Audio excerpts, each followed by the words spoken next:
So I did say that I was going to cover this. If you guys don't know, Asmongold, I guess, confronted or had a, I guess, debate or a talk or a collab or whatever with DSP.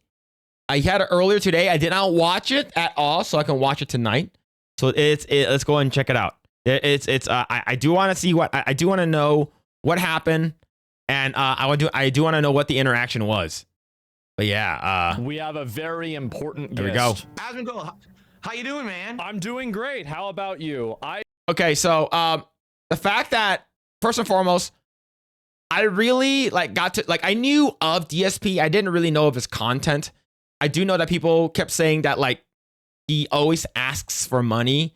It's like, hey man, I'm not gonna be streaming here if you guys aren't gonna be giving me money and stuff like that. I thought that was a joke, and I saw more and more. I also know that he's not really a great video gamer and he crashes out a lot. And he's been called out by Asmongold, and I didn't know that DSP stood for Dark Side Phil. The fact that me and him have the same first name makes me furious. I might change my name now. I might actually change my name. I've seen your videos on and off for the last 10 years, and now I'm talking to you. That's odd.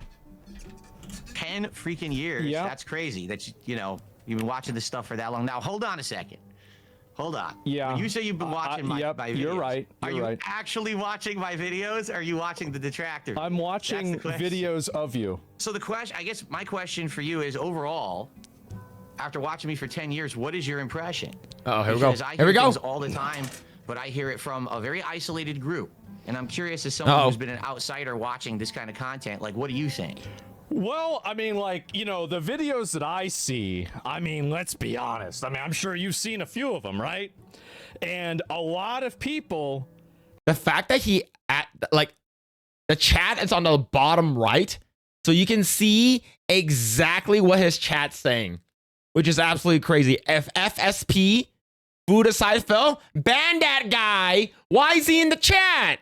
Have opinions about the way that you stream. And especially about the way that you finance your streams. That's been a lot of people asking about this. All right, here we go. Before we get into that, we got to get something straight. Okay. Can I just say it? Is it all right if I just, we just talk, straight? Yeah, of course. Okay, so whenever you went on stream and you accidentally got caught jerking off, you got... Yo, he came out of the gate.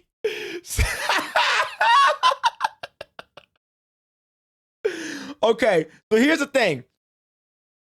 Like, I knew there was a guy that was caught jerking off on stream. I didn't know it was DSP until like 2-3 months ago. I legit didn't. Like I said, I heard of DSP. I didn't know too much about him. This year, on the other hand, I started to did a little bit of homework, and people brought up a lot of videos, and I've been watching a lot of clips and a lot of YouTube videos on, unfortunately, DSP. And I did hear that there was a guy who was caught jerking off, and I didn't know it was him. I didn't know it was this guy, Jeffrey Lubin Toobin. That's suspended by Twitch, right? No. Oh. What? Oh. I was not streaming on Twitch. I was streaming on YouTube. So you weren't streaming on Twitch when that happened?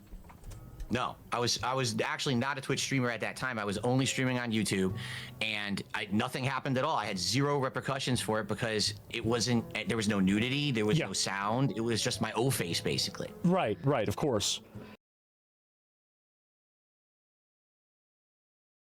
Now here's the thing. You gotta give DSP some credit here. If that shit were to happen to me, I would have completely went off the face of the internet. I would not be on internet. I would not be online. I would not show my face ever. So if you got to give Phil for anything, like a DSP anything, it's the fact that this guy persevered through that shit. Okay. And so why don't you stream on Twitch? It's a good question. I mean, So, wouldn't you I just did- make more money? Like, I mean, you're streaming on Kick, you're streaming on YouTube.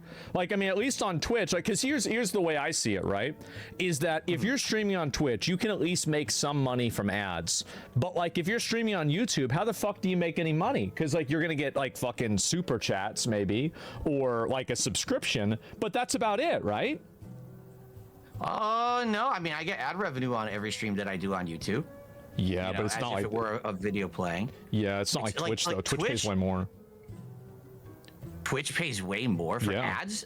No, here's the thing. I believe this is not true if it based off of what I've seen from Moist Critical. So based off of Moist Critical, he said that like initially, I think when you're live, you get. I think there's a caveat here. I think Asmongold is correct that you do get paid more when you are live, right? But when people go back and watch your videos, right? And you like, I remember they showed like he showed a comparison. Charlie showed a comparison. It was like 18,000 to like $80,000 or something like that. I forgot what the actual like. I forgot if it was that much or it was like 8,000. I forgot how much money it was, but it was a significant amount of more money. The fact that if you leave your live streams on and people go back and watch them. They Or- still do. They still do. If you're not like me, like for me, I like talking about politics, and so I get paid about 3 cents a day. But if you don't do that, you get thousands of dollars. I mean, if you get enough viewers. Yeah. Well, I did stream on Twitch for a while. Why'd you stop? And well, I stopped in 2021 because my detractors in 2021 actually put together this package of stuff that was like clips of me from over a decade before. So when I started, you know, I've been streaming since 2008. Okay, well, not streaming, excuse me. Uh-huh. I've been a YouTuber since 2008, and All right. back then it was the Wild West, and everyone said and did whatever they wanted to try to get like shock value out of the audience. You know, back then my audience was all teenagers, so I'm doing like over-the-top sexualized dialogue about women's tits in the video game all the time. I still do that. Like that doesn't stop me from you know, like I always do that. It just like the only like I'll basically go right up to the edge of like right the fine line whether or not I should get like demonetized for that. Well, here's the thing, like there are videos where like they'll demonetize my video and stuff like that. I just paid Phil more than Twitch ever did, $2 with the giggity. Thank you, man. Appreciate it. Look, people don't watch me on Twitch. It's like one or two people there. One or two people watching me on Twitch. And I'm doing racial commentary, like racial jokes and stuff like that. Yeah, I did that And a couple it was days ago. Well, there you go. See, I I did did it that 15 a couple years of days ago. And people found it back then funny. Today they find it offensive. No, they don't. And so, well, you're right, but at the same time, You gotta there's bring the whole those back. cancel culture aspect. Yeah, no, there are annoying Karens on the internet that are like that. You're right. No, it's true. And in 2008, they were not on the internet, and now they are. That's right. Yes. Yep. So in 2021, my ahead. detractors put together this package of Right. like clips from 2010. You know, there was this one time I did a on, little Chaz. Hope you're doing well. demo playthrough of a game called Dead Vintage Space 2. proven. You probably have heard of it. Yes. And I made Nazi jokes. Terrible, right? Okay. But I made Nazi jokes. So they take that, and then they take a Yeah. comment about me saying something, so, you know, something racial about Like being a good cook or something, like a baker.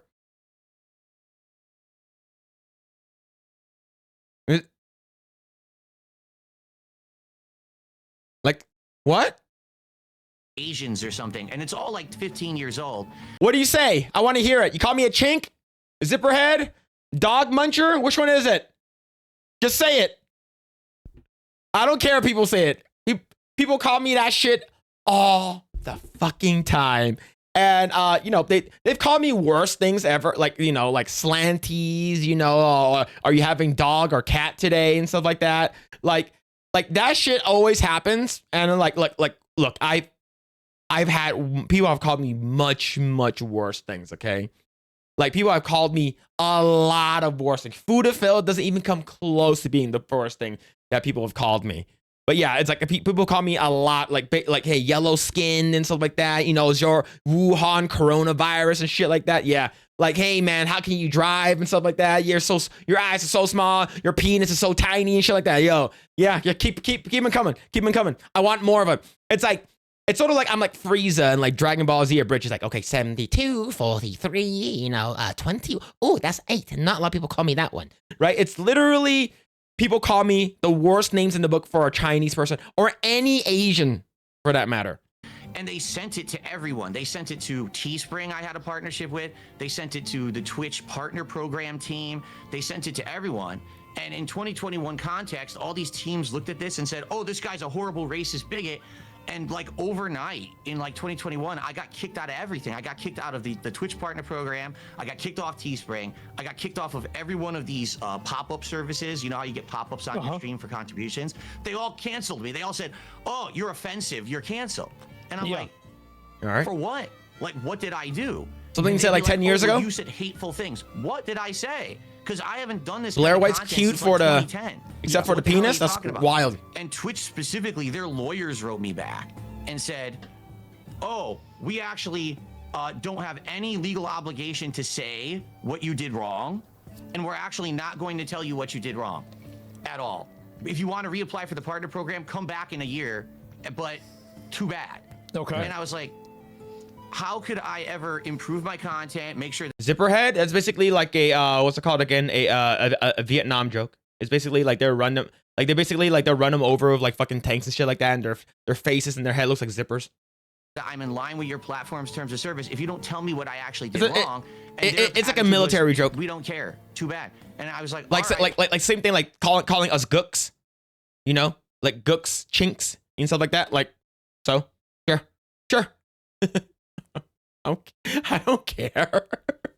Well, I'll see if I can still make some money streaming on Twitch even without the partner program. So for about another month, I was streaming on Twitch and I was just trying to take in like tips and contributions and stuff like that. One day I'm streaming the game Returnal. You remember that game? Yes. Returnal. I sucked at that game. How high action that game was. Like there's shit. It was very, yeah, it was a lot of shit going on. Yeah. I sucked at that game. So in the middle of me playing it, I'm reading something off the screen and I get attacked from the side and I'm like, oh shit, blah, blah, blah. And I like got tongue tied. What do you say? Did you accidentally say the N-word? No, it sounded almost like I did, but I definitely didn't say it because I was reading the screen. You could see what I was actually trying to say when I got interrupted. Yeah. And they suspended me. And I'm like, how could you suspend me? I didn't do anything. Oh, well, you said I don't know anyone in the world has the power of viewing. Well, here's the thing. My eyes are so like really like it's like I don't have like regular eyesight. I have like more like widescreen vision, like extra widescreen. It's like 21:9. The N-word. I was like, no, I didn't watch it back. Within an hour, they unsuspended me. Yeah.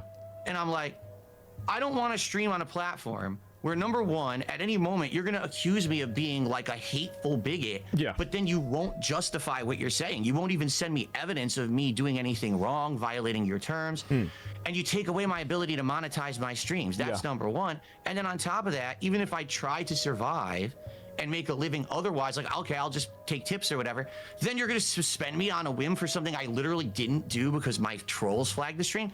And at that point, I said, I don't want to be here anymore. Okay. And I stepped away, and ever since I've been a full-time YouTube streamer, and for the last year, I've also co-streamed on Kick, and that's how I make my living. So I don't want to be on Twitch. I don't want to be on a place that's unprofessional, and at a moment's notice, they're going to cancel me when I didn't do anything wrong. I'm going to be honest. So, like, Look, he's... Like, DSP is not wrong here. It's because, like we all know that, like, Twitch is extremely biased, right? Especially the moderation department. Like, they'll basically ban, like, TikTone for fucking like 2 weeks to a month for calling someone fat and versus a person who like literally sexually assaulted someone was banned for like a couple of days, right?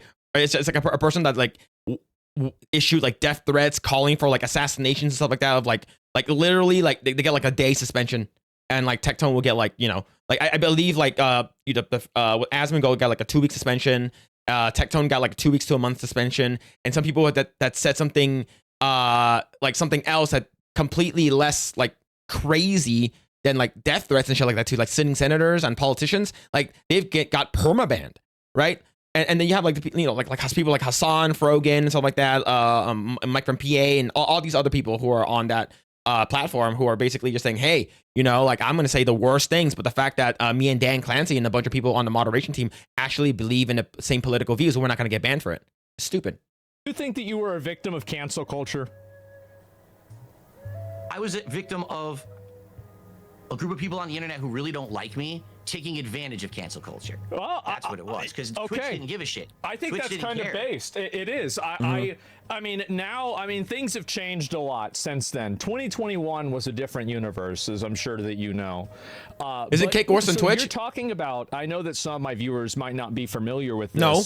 You're talking about this term detractors. Can you expand on that? Yeah. What's that? What's So detractors? there's a difference between an internet troll and a detractor. Okay, an internet troll is just someone who like wants to make fun of you, razz you every once in a while. You know, Okay. a detractor is someone who is like absolutely dedicated to your downfall. Okay. Oh, like Someone who haters. spends untold amounts of time watching and stalking your content, trying to nitpick, trying to find flaws in your character, so that then they can highlight them and try to make you look bad for personal gain. See, the good thing about being Asian is like I look like every fucking other Asian. So like, you know, like if they try to cancel me, they don't know if they're trying to cancel like what's disguised toast or like Saikuno or something like that, because yo, like we all fucking look alike. Okay, like they probably think that I look like Nina Lin. You don't know. That's what I So consider a do you think detractor. that they really want you to fail, or they just want to, like, I think that they want to keep you down, but they don't want you to fail, because if it's like kind of like harvesting a crop in a way, right? Because like if they totally get rid of your content, then as you Lucky said, you, they're yeah, not gonna make basically. any fucking Yep, money. I look like all of them. So It's like, wait, didn't like didn't Phil just got banned for like a day or something like that? No, that was Nina Lin. I thought it was yeah. I thought you guys were watching Kongman, right? It's all the same. It's all the Actually, they same. want you Wait, to see, succeed. the only thing is like I don't have a fat face, so like I'm not pro ZD. Unfortunately, I'm not pro ZD. Okay, you know the good thing is that I did chase pro ZD off of the internet, that's a good day. That was a very good day. but just in a very, very limited way, right? I would say to some extent you're absolutely correct. Yeah. A lot of them, that is their game. The problem is, it's not necessarily the people making the content that's the problem. It's the Right. people that watch their content. Oh. They don't understand the context So of the I'm the content, problem. And then they come after me. Oh, no, not you. I'm saying like some of their like diehard fans Yeah. have done some pretty fucked up stuff to me and my family. And not just me. I'm talking anyone who's considered a lol cow on the internet or Yes. whatever. The extent that these people go, they don't understand that, okay, this is all a joke. Let's make fun of them. Let's make some money on it.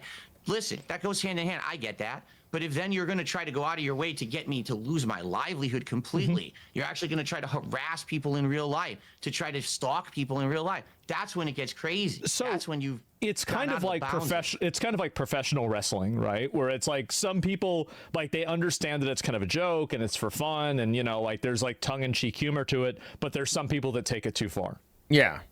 I would agree with that statement. Yes. And while we're on the topic of wrestling, there Oh, has here we been go. Hold on. here- Hold on one second. Go ahead. All right. Preface it. I just it. want. Go ahead. I'm not. No, Oh no, I I'm not wanna going to hear- preface it. Actually, I want to say something different. Actually, before we start, because here's the problem, which you may not be aware of. Right. Okay. By the way, I want to thank you for giving me this platform, being able to course. speak with you today, because you. Thanks for coming on. Like so far this is very tame. You know, I thought it was gonna be like fucking Thunderdome shit, right? But to be honest, like I've seen Asmongold like when he was talking like Tectone, he was talking to like what's it called again? M-Tash, and he was talking to a guy who looks like me called Asian Guy Gaming. You know, I'm basically Atsu at this point. Like I'm basically Ratsu. But the thing is, like whenever you actually talk to Asmongold, he's like a regular normal guy.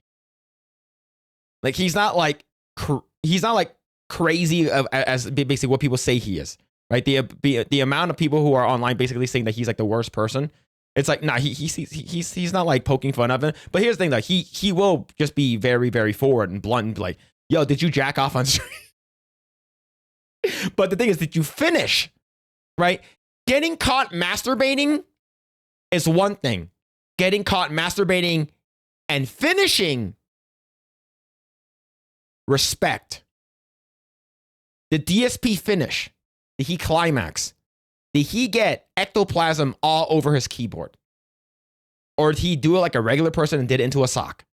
Ridiculous amount of Mine would be like a, you know, viewership, a and this is 3-inch awesome sock, that you I know, could actually nothing bigger than that. talk with you Like and those say my baby piece and all socks. this shit. Thank you That's for what that. I need. Of course. FYI, I'm in a unique situation. I have so many detractors, okay? That when you react to my stuff, you watch a detractor video. Or You thought whatever, Asian guy gaming you was my might alt? think, Shut hey, up, well, chat. this is cool. I'm giving Phil the You know rub, that's me. right? I'm watching some of Phil's content today. Maybe some people will head over and check him out or whatever, and that's a positive outcome from you watching my content. Yes. The problem here is that's not the case because my detractors every single day live restream my streams illegally. Okay, it's not like they're Illegal. having commentary or criticism. They're just live restreaming just to say, hey, watch it over here so Phil doesn't make any money or get any attention. They steal my content. Right That's a now, pretty they're good ripping 3D this model video, of Zelda. And they will have it on their channel before I can have it live on mine. So the problem is you watch the content and they say, oh, DSP, let me go find them. And they go to YouTube, they type in DSP, and all they get in the search is my detractor. It's about you being an idiot, basically, right? They can never find my channel. Yeah. Like there was a case in point earlier this year. There was a guy in the fighting game community. He had heard one of my takes on the recent Street Fighter game, and he responded to it, but he couldn't find my actual content. He only found the detractor clips that looked like shit. You know, they were all fuzzy and Right. shit. And he's like, DSP tries it Memology 101. What? I want to talk to Phil. Can anyone tell me what his real channel is? And no one could. No So- one could even tell him my real channel. So, well, I just searched DSP myself. So DSP tries it Memology 101. Is this your main channel? That is Okay, not that's me. not your main channel. Okay. Oh shit, man. Let's scroll down. How about Raw Phil? Is that your main channel? Nope. That's He's my number okay. one thief. Okay, well, here's another one. I even recognize this name, Duty Streams. This one also isn't your main channel either, right? Nope. Man. These are all my detractors. Okay, all right. Mighty D. This isn't you, is it? Nope. Okay. Mighty Dicks? Nope. Let's see. Okay, Robust Urban Garlic. All right. This is, again, not you. All I right. don't think so. Damn. So I think that you're actually right about this. I don't. Where the Snort Burnell? Snort Burnell. That's you. No. Well, Like here's the thing, like I think a lot of people just feels like DSP is like a easy target, right? Like I remember I was watching clips of him like play Mario Kart. Man, he's not great. I was watching clips of him playing Donkey Kong Bonanza. It was also not good, right? It's not good. So I think if people are just like using those and making clips and clip farming him and stuff like that, it's because he's so clippable, right? All right. So what's this here? Phil said Blair White's a sexy one time, and now it's his ideal woman. Shut up! I do snort sometimes on the stream, but no, that's not my channel, sadly. So you know? okay? So you snorted before on the stream, and this is this has got to be Photoshop. Yeah, okay, it is that one's Photoshop. All right, that looks like my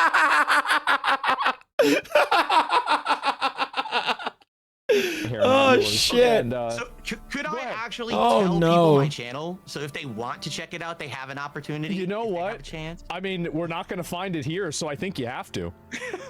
Okay. Yeah. My main channel where I stream every single Yeah. day, well, almost every day. It's usually around 5 to 6 days a week. It's youtube.com/DSP Gaming. Okay. My channel is so old. There it is. You don't need the @ symbol to find it. It's actually hard-coded DSP Gaming. It's been around for 15 plus years. And there's tons of content. I mean, this thing is like a repository of ridiculous amounts of game playthroughs that I've done. I do have another channel that's DSP Reacts. That one is @DSP Reacts. That one I don't use that much. I do fast food reviews on there. So if you want to check that out, you can. But it's DSP Gaming is where you can find it. Fast So if anyone's food watching this, I just wanna reviews? give the guy a look.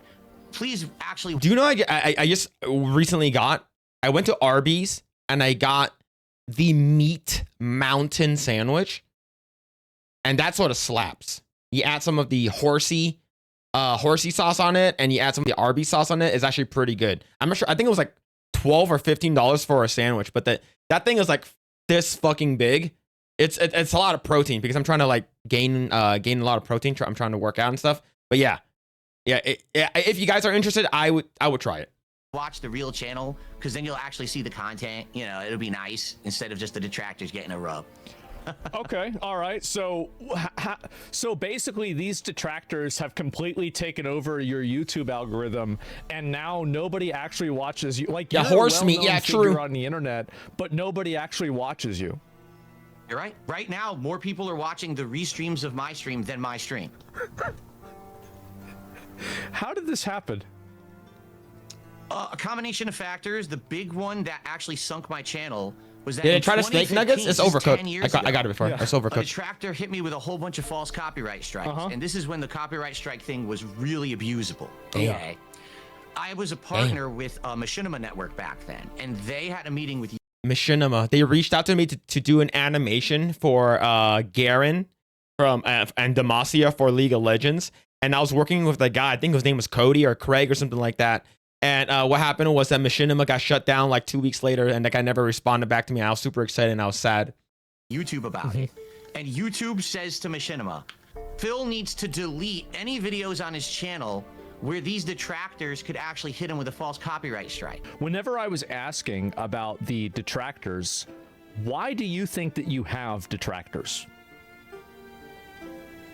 See, there's a million reasons why. And listen, I'm not going to... Are any of them your Love it. fault? Oh, yeah, that's exactly what I was just going to say. I was going to say, there's no way that I'm going to say it's never my fault or Okay. it's not my fault. All right. This all started I owned around 2011 and 2012. All right. All right, what did he so say? For a little bit of history lesson, What did he do? I started on YouTube in 2008. Yeah. I started doing this for a living in 2011. And at one point, I was actually one of the bigger, not the biggest, but one of the bigger Let's Players on YouTube. Okay, I was getting 10 to 20 million views a month on my main channel at All that right. time. Okay. Pretty good. And what happened Oh, was, well, thought- I barely get any views, so you know, like any amount that's more than 5 is huge for me. I got too big in my own head. I got a big ego. Okay, I thought my shit didn't Understandable. stink. My content's the best. Yeah. Right. It's the best playthroughs out there, and people started to throw me criticism and like, Phil, dude, it's 2011. You're not even doing direct capture. You're using a camera to record your TV. What are you, stupid? Like, you're making money. Why don't you go get a capture device? Why don't you do this and do that to improve? And I was very stubborn. I basically would always like clap back and argue, and I'd be like, no, my content's good as it is. I know I like to do it the way I do it. I'm not going to listen to any 15 criticism or years whatever. ago. Yeah. So what ended up happening is one person made a video called "This Is How You Don't Play," and I'm sure you've seen some of these. You've been watching I've seen it. detractor content. Yeah. So the original one, I believe, was Metal Gear Solid 2. And this video was just a montage of me sucking at the game. Every stupid thing I did. That to be honest, those are the best DSP videos out there. I think failure or like shitty moments in the video game where like you fuck up or you fall down or like those are the legit like the best parts of like compilation videos, like failure videos. I think those are great. Every The mistake bullying videos go crazy. I haven't seen those. I made, every dumb piece of commentary I said, all thrown into one. It was a very entertaining video. People loved it. And it got like 1 million views on YouTube. So me being very stupid and big-headed back then. Yes. Did I respond positively and be like, wow, that's great. Maybe I should buy into this. Maybe I'll make my own videos razzing myself or whatever. Yeah. No, I'm an idiot. I'm a big-headed, stubborn idiot. And instead, I start, like, getting pissed at the guy.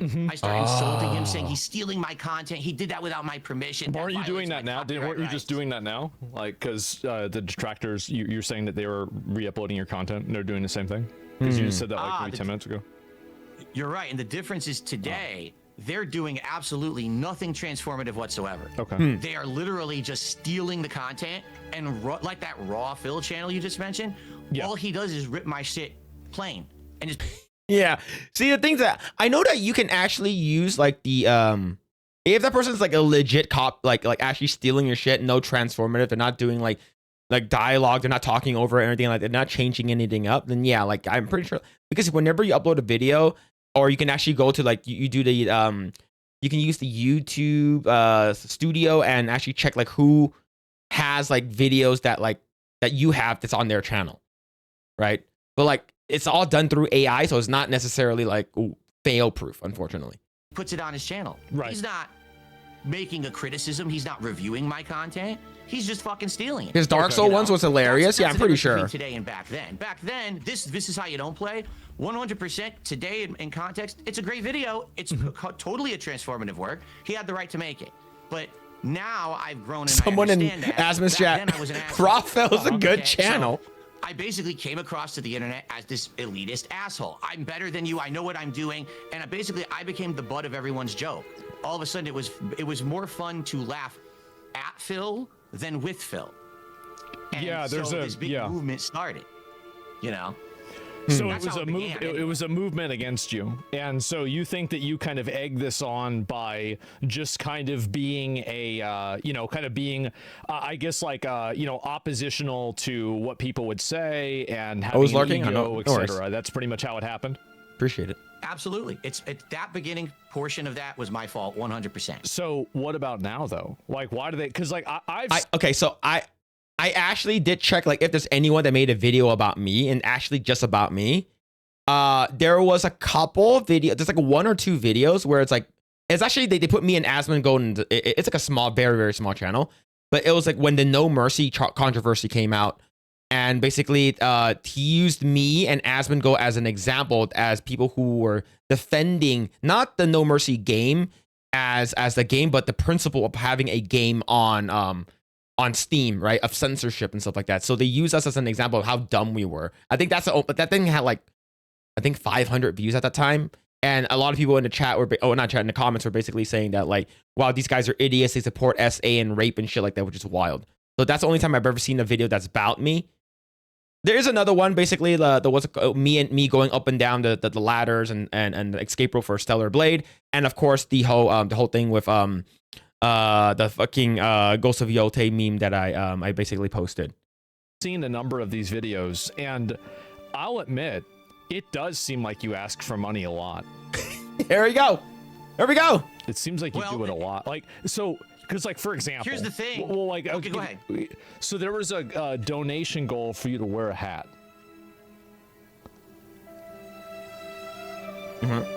Yes. Yeah. Yes. So, go, Correct. all right, yeah, go, please continue. Isn't there like a donation goal for Epic Mike to wear a costume? Right? Now here's the thing. Mike, he wears that shit proud on his chest, right? He knows that.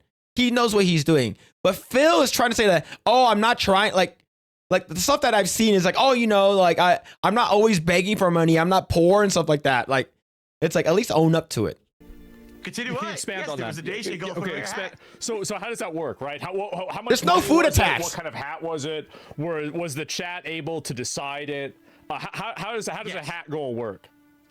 I had tiered rewards for a few years there. I'd say 3-4 years almost, Yeah. probably.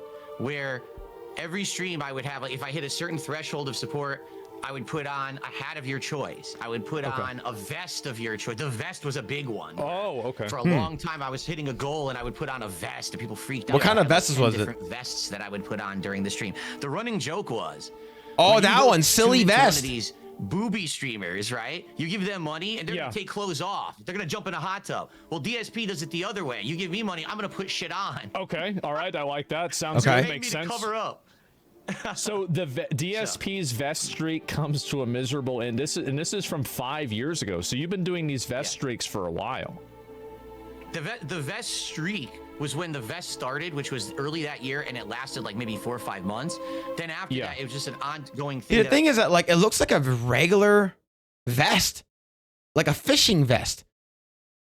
I would do. We didn't always hit a goal, and I didn't always do that. Like, I wouldn't always put on a vest or a hat. It would only be if I hit a goal of support for a stream or something like that. Just a silly thing to do with the viewers. Yeah, that like it's wild. Like I would never do something like that. But like so someone said that like how much what's the goal for Phil to cover his emo haircut? $500.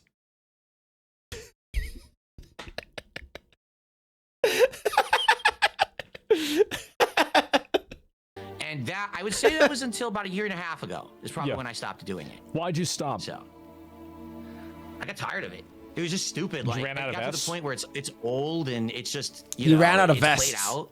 It was silly for a while, but then a lot of the times you have people come to the stream and the only reason they're there is because, oh, can we hit the vest goal today? Well, it's not really why I'm streaming. So it is You know, like I'm an streaming e-girl. What's that? It is like an e-girl.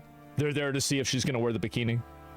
Yeah, in some ways, you're absolutely right. I would say so. Yeah, it was the opposite thing, but yeah, it was kind of like that. And I got tired of it. I'm like, I don't want to do that. I want to be making streams where people are showing up because they like the content I'm doing, whether it's the game playthrough or just hanging out with me, a podcast, whatever it is. I don't want them to be here to see if I'm putting on a vest today. I think that's stupid. So it was that people, it was that the vest content was too popular. At one point, like you're talking about the vest streak. Yeah. There were entire streams where like the entire chat is like, is he gonna hit the goal? Right. Is it the vest? The vest. I was like, guys, I'm playing a game. Can we like fucking talk about the game I'm playing over here? Like, I'm tired of this shit. There's tons of girls that are like that on Twitch too. No, it's very common. And you know, people you know, objectify you and they're not there for the game. They're there for you, and it's weird. And you know, absolutely. So what about the hat though? Do you still do the hat goals? No, that's like I said. I phased all that stuff out. In fact, just this last year, since people still bring it up from time to time, on Independence Day, I did a stupid event called Indivestance Day, where if we hit milestones of support again, I would put on a hat and a vest again. It was like a throwback event. And I said, you guys... I think if you're doing it from time to time, like for special occasion, I think it's fine, right? You're doing it from time to time, you're doing it special occasion, I think it's fine.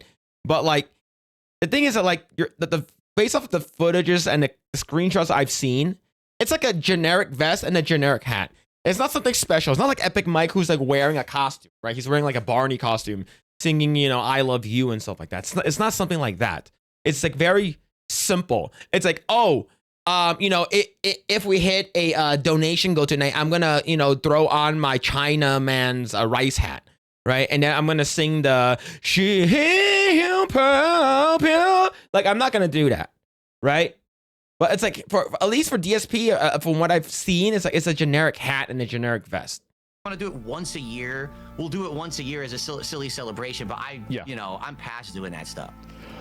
So you decided, so you've divested from the vest streams. I think that's probably a good idea. So now, divested. That's instead wild. of paying you to put on a vest, what do they pay you for now? Just for nothing? Just to support the stream because they like the content and they want to see it continue. Here's the difference though, and again, this is just the people that used to criticize me. They had a fair point, and now I think things have changed. Right. As you can, I don't know. Actually, can you see me on camera right now? Like, do you see my set and everything? Yes. Goatee of the 5. DSP is definitely now just somebody that I used to know. Man, well, a lot of people said that DSP fell off. So, well, to be honest, like he's started getting another round of resurgence again with this stream with or collab with Asmongold. But thank you for the 5. Thank you. Okay. With the turkey in the background, Yeah, as you can see, I put some money into my set recently. I upgraded everything. The camera's now nice HD quality and everything. Before that, I was in a lot of financial problems.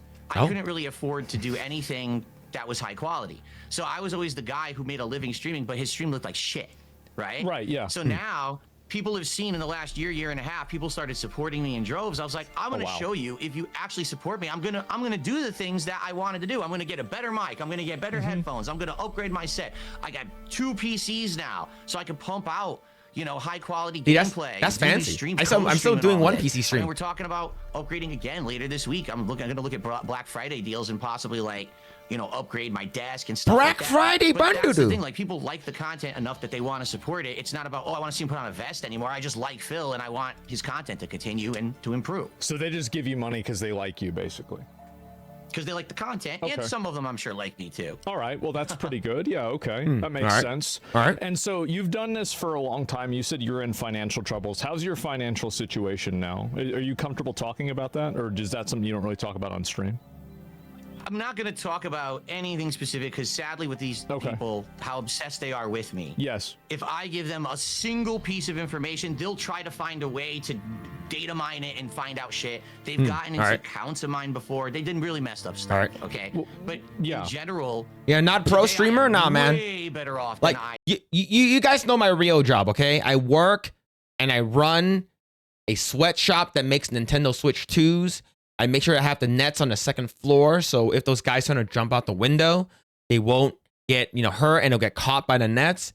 And then, they're basically working themselves, fingers to the bone for like 3 cents an hour. You guys know that. I have been in a very, very long time. I even said to everyone just the other day, it looks like this year is probably the best year financially that I've had in over a decade. Wow. Like, no lie. All right. Well, Yeah, and I think this is the reason why. It's because people are reacting to you, and people want to go to your channel and see what shenanigans. Now, no, but like people are gonna say like, you know, any publicity is good publicity. Like the thing is that the stuff that he's doing isn't like something that will like literally like tank him or ruin his career, right? It's just he does some cringe stuff. He has like bad video game you know, gameplay footage and stuff like that, and people like making fun of him. I think that's what people go there for. It's like, yeah, there are people there that like his stuff and like him, they want to support the stream, but also people like, sort of like for any streamer, they like when the streamer like crashes out or they lose or they fail at whatever they're doing, just because it's funny to them. it's pretty good.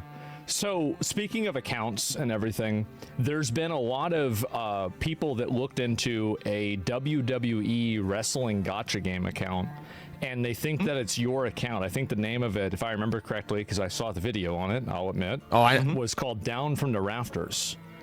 Is this something that you did?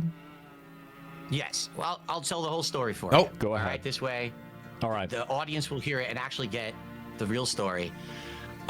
So yeah, WWE Champions is one of many mobile games that I've played over the years.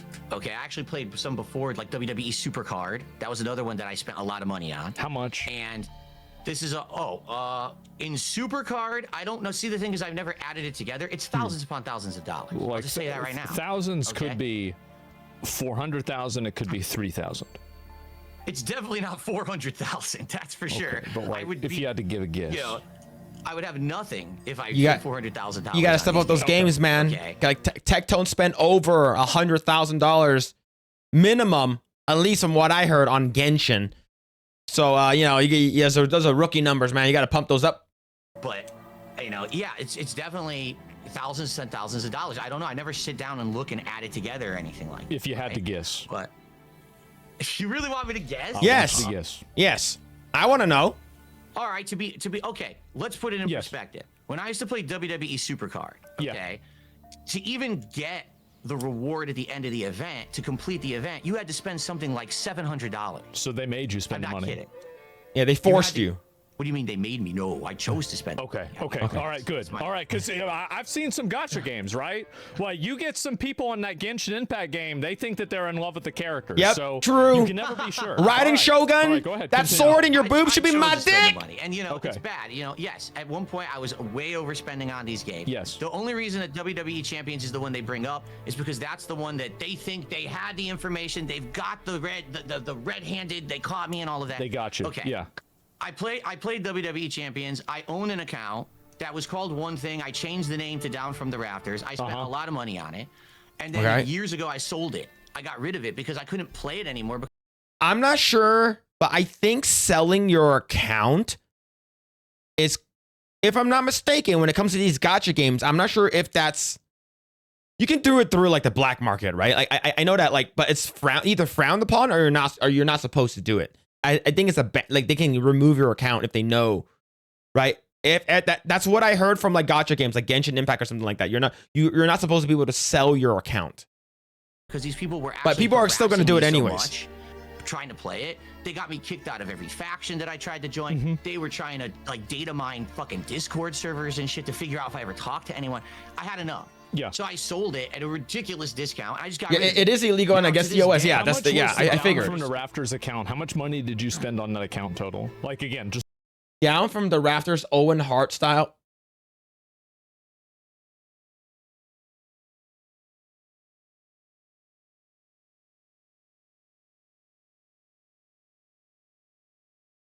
That's fucking crazy.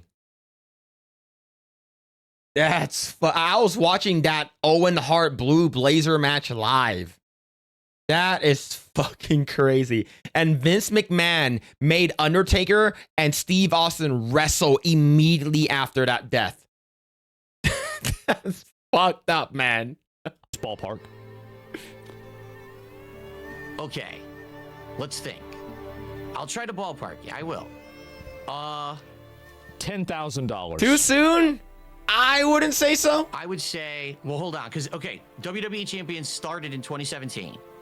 Okay, that's when the game actually began. 8 years. You couldn't really, you couldn't really spend too much money in the early days. It was more like 2-3 years in that they changed it, and then all of a sudden you could start spending a lot of money. And it was about a year and a half that I really spent too much.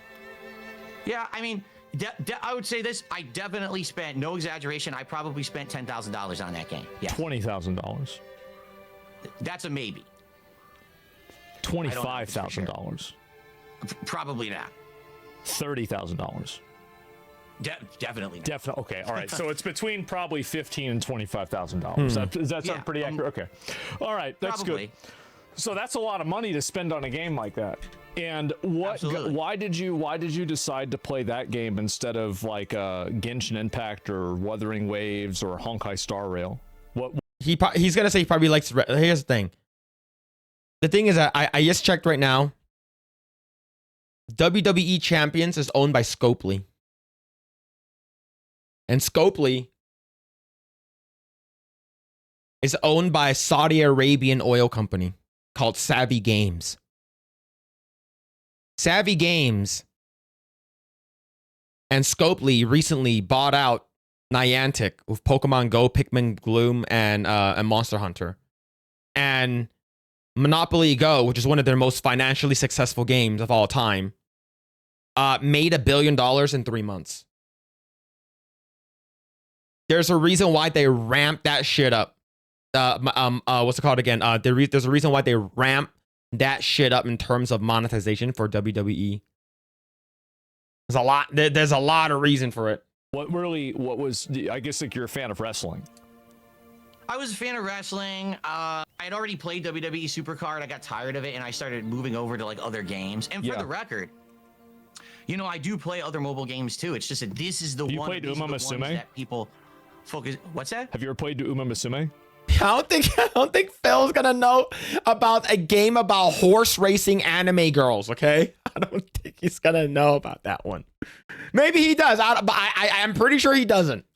No. Oh man. He's missing out. Okay, so you're playing all the bad mobile games. He's then. missing out. Yeah, what is this? Wait, which one is that? Is that the horse racing one? Yeah, it's Oh, the so he horse does game. know what it is. He does. I know about it. Yeah, I never know. I don't play Okay. it. No. He should play it.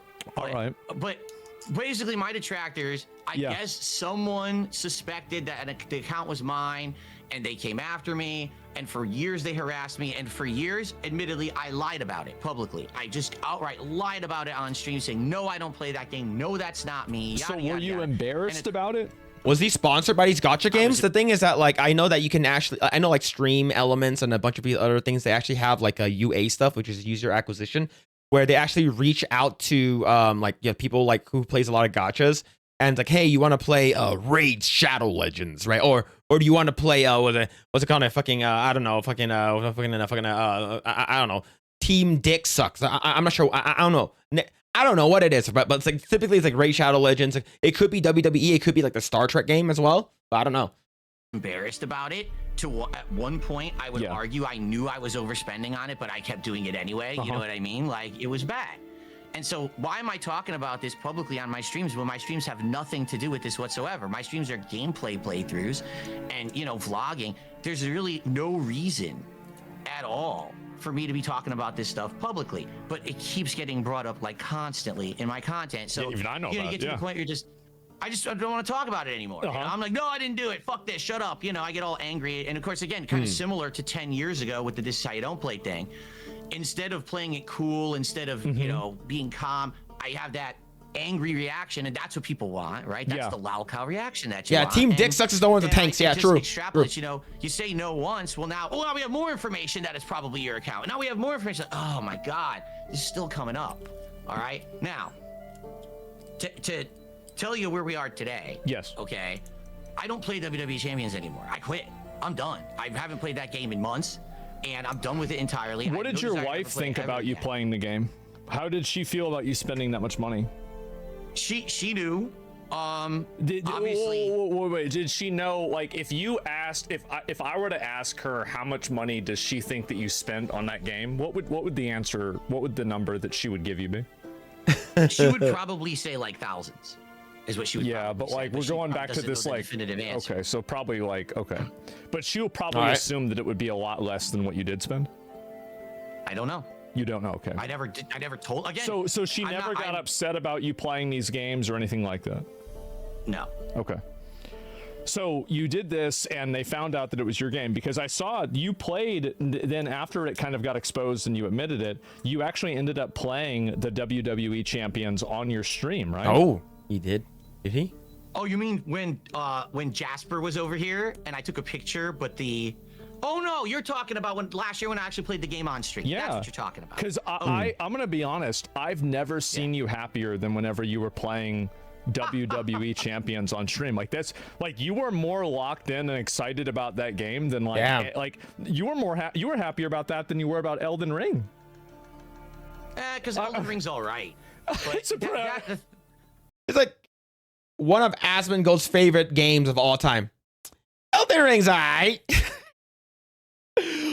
Like, what's your favorite game of all time? What's better than Elden Ring? WWE champions. Fucking lost cost. Oh, it's a what a lost dick fallacy, sunk cost fallacy, whatever. He spent so much money, he has to say a game's good. Oh the thing shit! Is with a game like that, okay, and with any game that has this this factor of risk reward, right? Oh, you're gonna do a pull. Are you gonna get the good pull or whatever? You hype it up. For that stream, I was way hyping it up because people have been talking about this shit for so long. Yeah. Here's my opportunity to take this shit that I've been eating for years and turn it into something positive that my viewers are into it, everything. And it worked, you know. There was a few streams there where people were excited. They were supporting the stream in droves. Hey, do more pulls. Okay. So, but the thing is, and here's the truth, it died out after like a month and a half. No one cared about it. People get tired of watching it. Yeah, there's like a novelty to it. No, I've done gacha games on stream too. I know how it works. Yeah. Chat, I know I know you guys are gonna say, oh, you know, Asian Phil's getting hungry now that dinner's served right behind DSP. Oh, Phil, try not to get hungry. You know, just don't worry about the cat. You know, it's just a cat. You don't have to eat it. I get it. All right, chat, calm down. So you've quit the game now. Oh yeah, and that's like actually that was what kind of got me realizing this is stupid. Like, oh, it's just, the meal just presented itself even closer to the chat. Waste of time, waste of money. No, I'm not addicted to it anymore. At one point, I would argue, I am a little hungry all of a sudden. Not just Phil's licking his lips. Shut up. Super I'm thinking about what sauce I should use. Addicted, dropping $700 to play in an event. You know, like what the hell am I doing? But I'm out of that now. I don't do that anymore. I don't play that game. I'll be honest. I do play a couple mobile games, and I barely spend on them at all. Oh, I'm definitely not going to say, because if I do, these people will go harass the account. They'll try to get me banned from the account, and they'll data mine it and do all kinds of fuck up. I'm thinking about Five Spice. So I definitely am not going to say. Shaoxing why wine, do you think they're so garlic, mad at you? sesame. Why are they so mad? Yes, and all these viewers, they're very angry. In general, or in regards to WWE champions? Just in general. So I feel like there's a lot of these people, like, I mean, they really are upset about the fact that you are you. Poison? They don't like that. They don't like too sweet. me, and they don't like that I am me. You're right. You're absolutely so right. how, like, why are they so mad? It's a good question, because if you ask each and every one of them, I think they'll all have an answer, but the answer is just a meme. And then when you analyze the meme and you're like, they're eating the dogs, eating the cats. What you're saying about Phil, they'll be like, well, no, it's just what the detractor said. I saw the video. You know? So I would love to hear, you know, actual people who aren't the detractors who are making this content to profit from it, but actual people who maybe watch their content to say to me, why is it that we don't like Phil so much? Okay, you said you've been watching this stuff for 10 years. Yeah, I'm going to give you my answer. Oh. And it's not that I don't like you, by the way. I think you're fine. I think it's funny. I get the, I get it, right? But you ask for money a lot. Oh, here we go.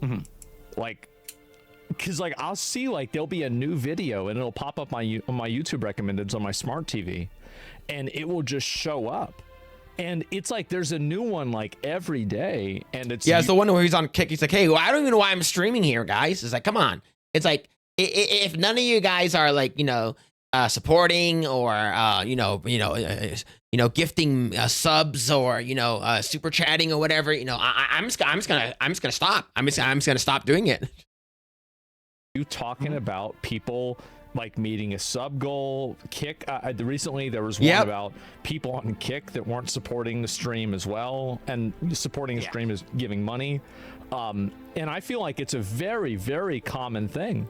And like, so how many times a day do you think you mention the amount of like people, like something in relation to you receiving money?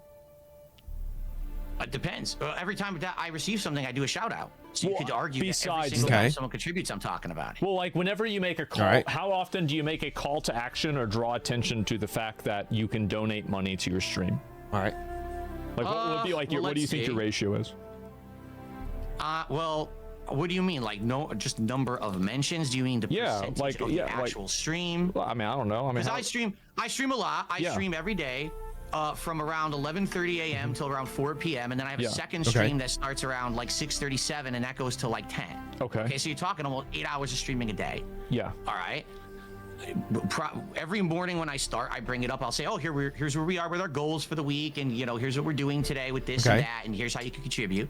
And then, during the course of if I'm doing a podcast or whatever, I might bring it up like halfway through the podcast or near the end of the show. If we're near hitting a goal, Yeah. Like let's say for example, we're at 100. I gotta get my kitty down. It's Jasper, everybody. Jasper. Kitty Oh, there trying to he steal is. the spot right here.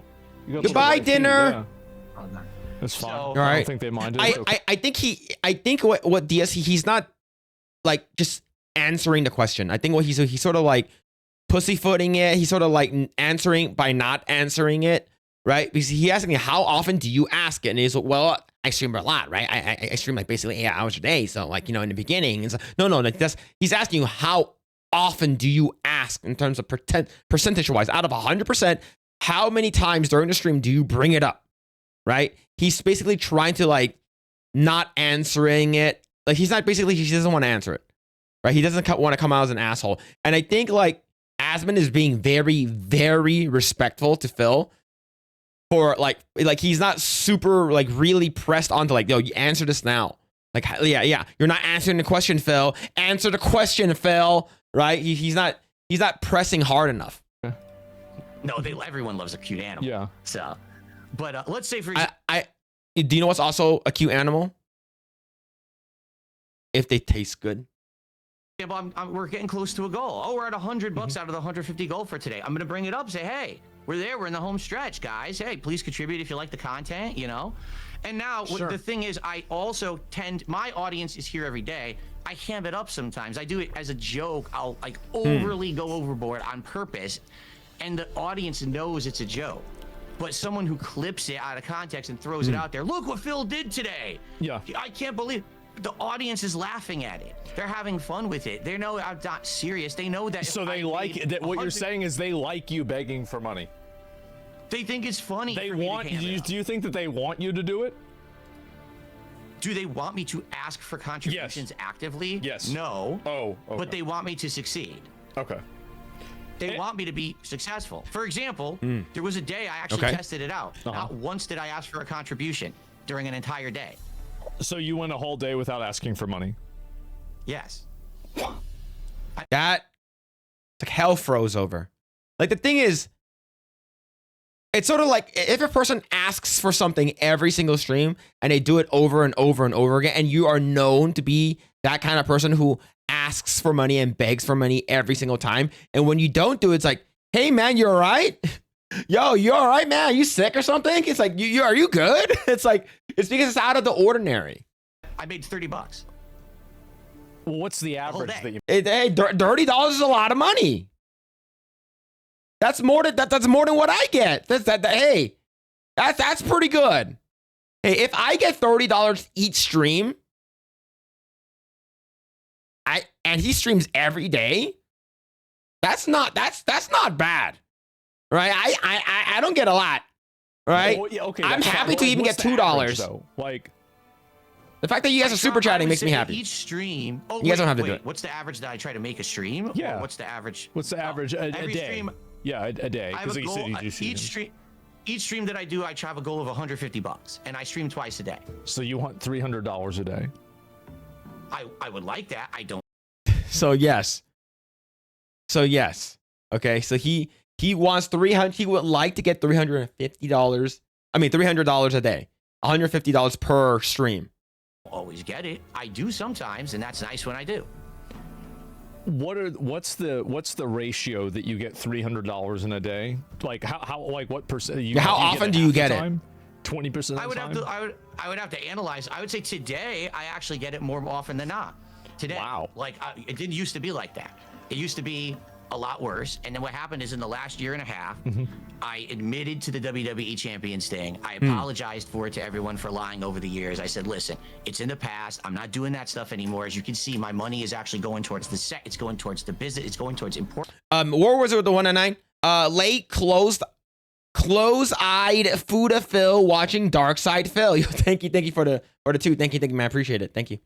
Things. Yeah. You know, I'm out of financial distress thanks to you guys. Thank you so very much. I'm so grateful that my fans are supporting me in this way and allowing me to have kind of like a second chance at life, because now things are better. I'm coming out of that tunnel that I was in there. Yeah. And they're coming out and supporting the content because of it, and I'm very grateful for it. But what happens is the detractors clip these moments of and say, oh, see, all he does is e-beg all day and he makes $20 a stream. That's Yeah. not true at all. I'm actually doing really well for myself. I'm happy with where I am right now. So if you're doing really well, why do you keep begging? Yeah. Because that's how it works. That's the form. I don't think that's how it works. So here's the thing. There's grifting and there's begging. All right. There's grifting and there's begging. Liberty Prime for the 4 months. Say it, Phil. I love Sausage Man. Thank you, Liberty Prime for the 4. But yeah, it's like there's grifting, there's begging, and there's for me like I said, like you guys don't need the super chat, but if you guys want me to read shit, I will. I like if you want me to read your super chats, like over here. Let's see, Naruto with the 2. All you have to do is ask. Yeah, just ask. Yeah, chat. I need $300. You know, I have a Fudanari addiction, and you know, like I'm low on funds, and I can't find any of those Fudanari you know, stuff, you know, like I can only watch Bible Black so many times, chat. So, you know, we got to pump those numbers up. So it's like basically you have to keep doing you That's think gay, that the Phil? more Shut you up! ask for money, the more money you get. All right, Twitter. Or is Not there like necessarily. okay, but there's a min-max level of that where it's like you can get at a certain point, you ask the optimum amount of times and you get the optimum amount of money. Is that basically it? There's like a Again, ratio. yes and no, because for me, what I find is it really depends on what I'm doing. Like, I've been around since 2008, right? Right. So I have a variety of viewers who come for specific things. Like, I do variety content, complete different kinds of games. So there might be someone who comes by only when I play an RPG, or someone who only comes by when I play an FPS. Yeah. Yeah, sure. I If think stand that's there and everyone. I just keep asking that audience over and over. It might not work. Or it could be that there's someone who's like, oh crap, that's right, Phil's streaming, and you know, today I want to support him. And So you're I like didn't- reminding them to give you money. You're like, oh, they might have forgotten, and like, Yeah, hey guys, just letting you know, I'm playing this game for you. You know, I'm playing this gay Fuda game for you guys, right? You better give me a lot of money, right? Liberty Prime with the 2. Gay. Yo, thank you for the 2. Thank you. it's like, oh shit, I forgot I had to give them $5. Yes, and to be clear, because It's like I'm doing this see for the reason. I'm doing this for free, guys. Come on. Like you guys can't like help a yellow chigga out. You know, like give a brother like $5 or something. Just I feel like I like he's not like he's answering the question, but not like he's sort of like I said, pussyfooting around it because he doesn't want to come off like sounding like an asshole, like that. Like he needs money. You're making, okay, and Yes. it's fine. I get it. Did you know Yes. that before I became a full-time streamer in 2017, that I was not someone who asked for contributions at all? In fact, I was staunchly against it. And I criticized it. Really? So why? I mean, I guess Do you know who asks for contributions? A homeless person. Change. Bad Frog with the 199. Phil's dead meat if they make Fuda champions. Ban that guy. Ban him, chat. Ban that guy. Thank you so much, Mad Frog, for the 199. But ban him. so like what happened? So I guess like you had another job, No. So so you were unemployed. I was laid off from an office job that I had in 2010. Okay. Then I tried to make YouTube my living, and it worked. And that started in 2011. So from 2011 to 2017, but the majority of my income was just ad revenue on videos on YouTube. And I wasn't doing streaming where I was asking for subs, asking for memberships, asking for super chats, asking for tips. I did have a Patreon at one point that I was using for like side projects and things, but for the most part, Would you shout out to watch the Patreon? videos. Yeah. I don't even. I Okay. barely Why? use the Patreon anymore. It's like a legacy thing. Yeah, so I wonder if like I think what Asmongo is asking, like, will he do like he's like, hey, you guys want to support the channel? Like the best way to support the channel, of course, is like subscribing, liking to the channel because that's free. But also check out the Patreon because that also helps out the channel a lot too, right? But SCDB with the 615 with the 2. I've been influenced by DS Phil. Food Attacks Blareth. Thank you for the 2. I have to go to the restroom. Be back.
All right, I'm back. I'm done. I'm done getting myself off to DSP. I'm back. All right, let's watch this. So it's not even worth shouting. So basically for a long time you weren't asking for money, but then I guess like, so whenever I'm assuming, you know, like the way that the timeline you're explaining it to me is, it seems like the reason why you started asking for money was probably because you got demonetized and like your YouTube revenue got That was too up? fast for Is that what DSP I'm Edging. assuming? Shut up. It wasn't demonetization. I was It already a like combination of halfway there. factors. I had already mentioned the copyright strike thing Yeah. in 2015. So my channel was always one of the highest ranked gaming channels on YouTube for a long time. And then in 2015, I got hit with all these false copyright strikes. Machinima/YouTube told me to delete a bunch of videos. So I did. And my channel got thrown right out of the recommended algorithm. Like, every fall, I used to call it the hardcore gaming season. All the big AAA games come out in the fall, right? And so I get a giant boost of views. That year, I was removed from the algorithm. I had no additional viewers whatsoever in the fall. It was like flat. And so my revenue tanked. And I struggled for around 2 years there to try to stay afloat, still just trying to do ad revenue.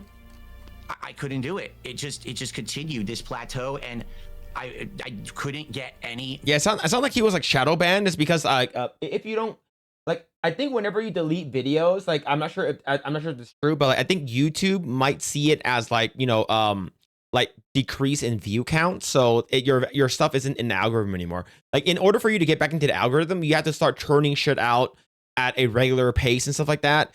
Or he was just straight up shadow banned for a bit. Like I'm not 100% sure, but like based off of what I know, I'm not sure if that's true though. Views from the algorithm anymore. It was kind of like my legacy viewers kept watching me, and that was it. So then I became a full-time live streamer in 2017, and then I started with the whole, the e-begging, whatever you want to call it, and I've been successful doing that for quite a while now. Yeah, it seems that way. I mean, $300 a day is a lot of money. Yeah, I that's mean, pretty your good, actually. Channel, the DSP gaming channel was in 2010, and you said you were uploading since 2008. So where was the original channel? The original channel is just called Darkside Phil. And that's really primitive stuff. That's old stuff. That's my original content, just camera. I wasn't even on camera in that content. You know, it was just kind of like recording my screen with a camera. Those are my oldest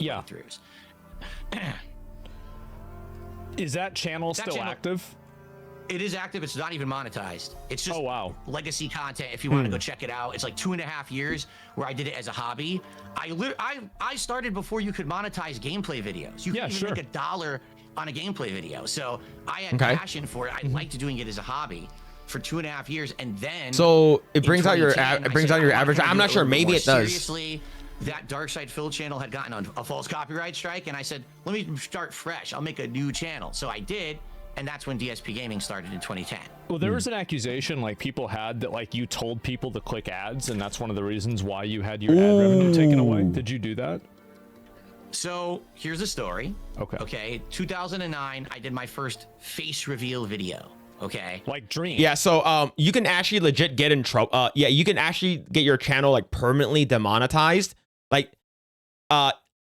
just for doing that. Like if you're asking people to like click the ads, it's because that's literally like false ad. Like you're basically getting like false clicks, right? And they can track you via IP address too. And like of course, like, if you're doing it live or something, like you make a video about it, like they can go back and just like, hey man, we cross-checked this and this is like not fair to our advertisers, so we're going to completely permanently remove you from the monetization program and a partnership, right? So you can basically get fucked that way as well. And all right, not exactly like Okay. that, Okay. but- Go ahead. But similar, like people never thought that I would look like this. They thought, Yeah. they always say my voice doesn't match the body. Like my voice, like I look different than I sound, I guess, right? So they were like Yeah. shocked or whatever.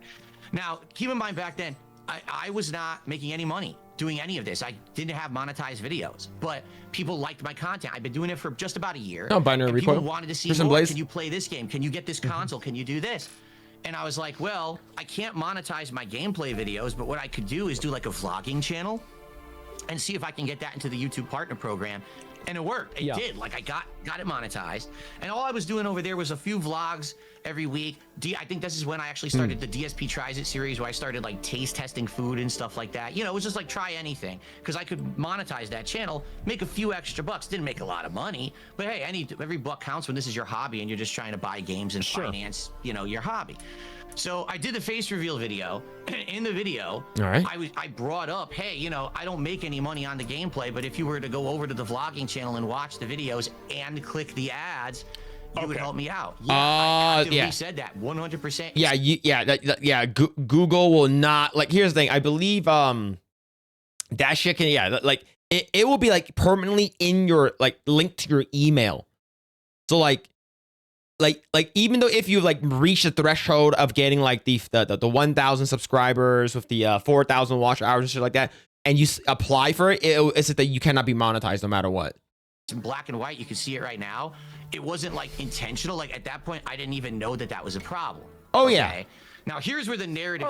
That's literally when like around that time, I forgot when, but like in the late 2010s, I guess you would say, like 2009, 2008 area, when like Google officially bought out YouTube and like started putting ads and stuff like that. So yeah, like you can actually legit like start making money that way, and everyone was monetized. Like any channel can legit be monetized. You don't have to like get a minimum of like 500 subscribers, 1,000 subscribers, how many 1,000 watch hours. You're automatically monetized in the beginning.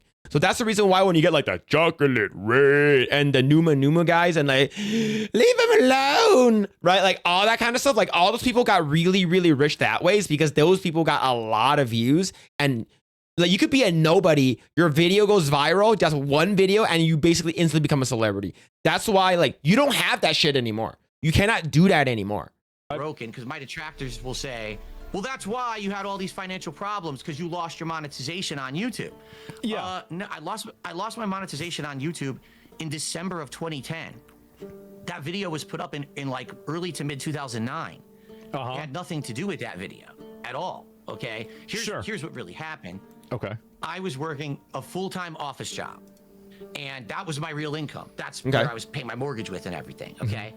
I got laid off in October 2010, and there was no other jobs like in that sector. Like basically the economy. Well, that was during falling apart where I the lived. 2008 recession. Yeah, of course. It was a recession, right? I was like, dude, I just bought a condo, and I'm like, how am I gonna pay my mortgage? I don't have a job. What am I gonna do? Go get Beg part-time for jobs, money. You know? Sure. So I said, all right, guys, here's what I'm gonna do. I'm gonna try to figure this out, but in the meantime, I'm gonna double down on vlogging. I'm gonna make a whole bunch of vlogs because that's the content that's monetized. I still, even in 2010, you couldn't monetize gameplay yet. So I'm like, please, you know, let's go watch my content over there. And in 1 month, I went from making like $500 on ad revenue to like Was he caught jerking off? $15,000. Later on.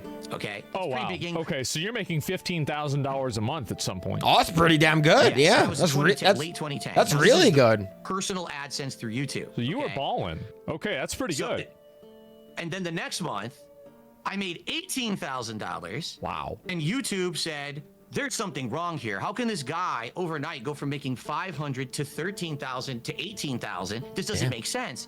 And they Let me suspended skip the my super chat. I AdSense think I read account it, didn't and I? said, we think that there's invalid clicking activity. We think that you have people who are going to your ads and just going crazy on I read them it. because they feel bad for you because you lost your job. So and it's that's ki- not the intention. it's of the kind of like program. the vest thing, right? Where like everybody wanted, and the vest thing was so popular that you had to stop it. And it's the same thing with YouTube. That like it's a suffering from success. You came up too It's too- fast. yeah, it's too popular. And they weren't ready for it. Yeah, this guy, he's like a DSP is an industry plant. He's way too popular. Ain't no way this guy's real. This guy's cheating. In that case, absolutely. Yeah. That's exactly what happened is people felt bad. That back then I was like the underdog. Everyone liked my content and wanted to support me because I had lost my job, and they all went over. Oh, you're asking did he get laid up because he was caught jerking it in the office? No, that was me getting caught jerking off in the Activision restroom stall. Board, and I lost my AdSense at that time. Yes. Later on, years later, I got it. That wasn't me, unsuspended and okay? I'm just everything messing after around. a It's not time me. period had passed, but that's when I ended up having to go get partnered True and with, real. Shut another up. company like Machinima to make revenue on YouTube again. So okay, so all that happened, and now like, are you getting ad revenue on YouTube and everything is fine, right? Yes. Oh yeah. Okay, I- so ad revenue everything's on YouTube totally is perfectly okay. fine. There's no issues anymore. And so well, if I understand this, so like, okay, so you were not asking for money because you were getting ad revenue, and now you're getting ad revenue still, and you still ask for money. Is it just because it's not as much as it used to be? Is that pretty much it? Like, would there ever be, I mean- like, theoretically, right? If you got $15,000 a month now, because like, also, do you increase the amount of money that you try to get per year, like based off of inflation? Because I saw a video of like you asking for $300, and this was like 2 years ago. It's gone up a lot since then, right? Like, I think for me, if like I will be happy if I can make $100 $100 a day,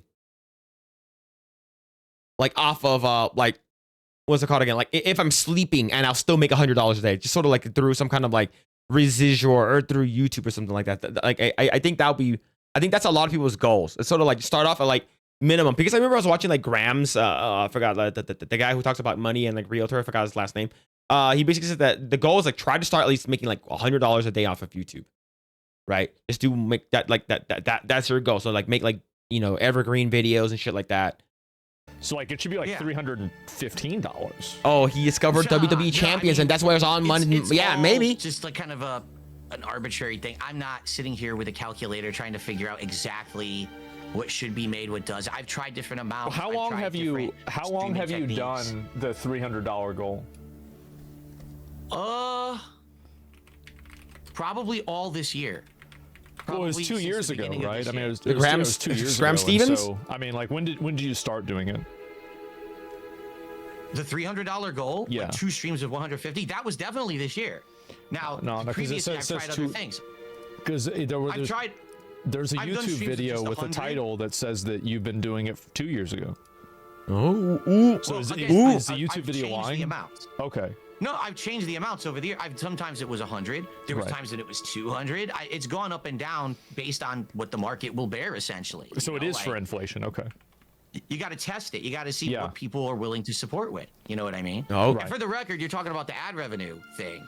Do I have ad revenue right now? Yes, I do. Is it anywhere near what I used to make? Absolutely not. The ad revenue has tanked because my views are way low because everyone steals my content. Yeah. So I don't get a lot of views on my content anymore. My own content. The thing is, everyone knows DSP. Everyone watches DSP. They just don't watch DSP on DSP Gaming. They watch it everywhere else. So I don't make anything when you watch me. You know what I mean? Like, Yeah. So the ad revenue is kind of it's nice to have a little bit of side income, but that's nothing like what it used to be. Back then, we're talking 10 years ago, everyone watched DSP on DSP Gaming. I was making 10,000, 20,000 views on a gameplay video, just a raw gameplay video, you know? Now I make a few hundred. So Phil, do you think that Asmongold is trying to be nice with DSP as a trap? I think genuinely, I think Asmongold is not really like a controversial figure if you talk to him like a regular person. Like he is very like I've seen him, he's relatively blunt, like based off of like the questions he's been asking Darkside Phil. Like I don't think it's like some kind of gotcha or anything like that. I think he's generally just like what you see is what you get, and if for me, at least from what I see, it seems like he's being genuine. He's not trying to do like a gotcha or trying to like get him like haha, right? Like he does ask him, he does like, hey, but like, hey, you say this, but I'm this is what I'm seeing. What do you have to say about that? It's sort of like just like, I guess you would say investigative skills or something like that, just cross-referencing like what he's saying and stuff like that. But yeah. it's pretty insane the decline there, because people rip it right away. They restream it live. They put it on their channel before I even have a chance to get someone to watch it on mine. I mean, there's a video here, and it has almost 5 million views, and it's about you. Darks from Turkey Tom. It's a this is longer than. Damn. I think it might be longer than the Two Towers, Lord of the Rings. No, it's not. No, I think it's too. Wait, hold up. I need to check that. Two Towers like 3 hours. Like I know he has to be fucking trolling. He has to be trolling for sure. Wars of the 199 Fuda Fade Rep, your bad eyesight missed my super chat. No, I didn't. But thank you for 199 again. Thank you, appreciate it. Thank you. Oh, there's incredible. A 4-hour documentary from last year from June the King, and I reacted to that whole thing. Wow. Okay, so all right. So there's been a lot of these, and yeah. By the way, it should be $325 now. If you had started it 2 years ago, that's right. Yeah, so it should be a little bit higher. So if you were making, let's say, $15,000, is there? Let's just say, is there a number that's like semi-reasonable that you would get to, and you would say, okay, I'm now making this much money on my streams. All right. I don't need to ask people for money anymore. Like, is there ever going to be a universe where you stop asking for money? That's a good question, but okay, let's think of this reason. He's like, whoa. Oh, we gotta calm down here, all right, Asmongold. You know, right? Zach Rar with 2 R's, all right? We gotta calm down here. It's because we gotta be reasonable, all right? If I stop asking for money, then I'm not gonna get any money. And that makes me not happy. So yeah, I'm never gonna not ask for money. it's just gonna be like that, man.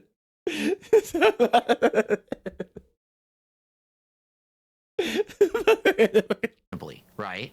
Like cost of living. Okay, so the answer is no. Able to be self-sufficient. Okay. Yeah. No, it's not. See, the answer is no. It is no. It's money is money, right? So like, $20 is $20. So Papa's got to eat.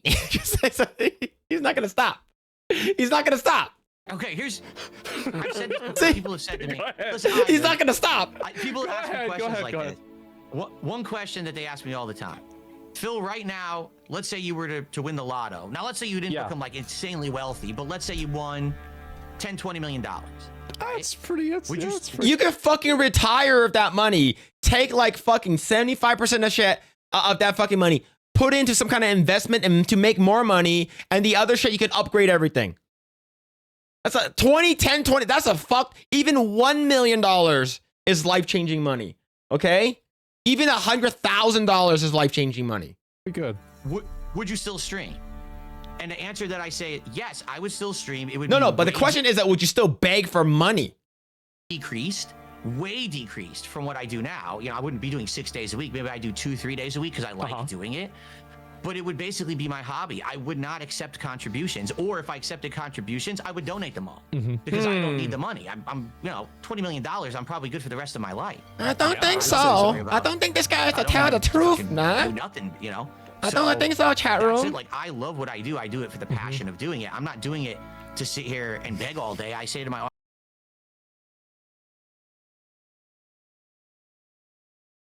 Hey guys, like I even though I just won like 10, 20 million dollars, like I do this for the passion, so I'm not gonna sit here all day and ask for more money. What I'm gonna do is sit here and ask for money, but I'm gonna ask for just a little less. Audience all the time. I wish I didn't have to ask you guys for anything. It was awesome back in the day. Before He'll the blow channel it got on screwed up. WWE Champions. Views You're probably plummeted, right. Ad revenue plummeted. It was just about making plays. Is he a Jew? But now.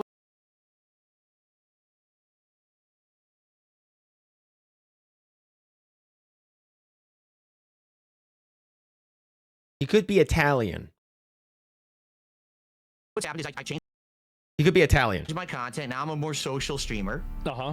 Now a lot of the times it's more about hanging out and having a good time and conversing rather than the game. A lot of the more popular things I do are not necessarily like difficult games. It'll be like a chill game, a game where we're just sitting back and talking and relaxing when I play. You have that social element, and then people say, hey, well, I really liked what we did today. We hung out, we had a good time here. Here's a contribution. As opposed to, oh, here's a video you watched and I made ad revenue on it because you like that I raged in the video. It's like a completely different kind of content, very different component.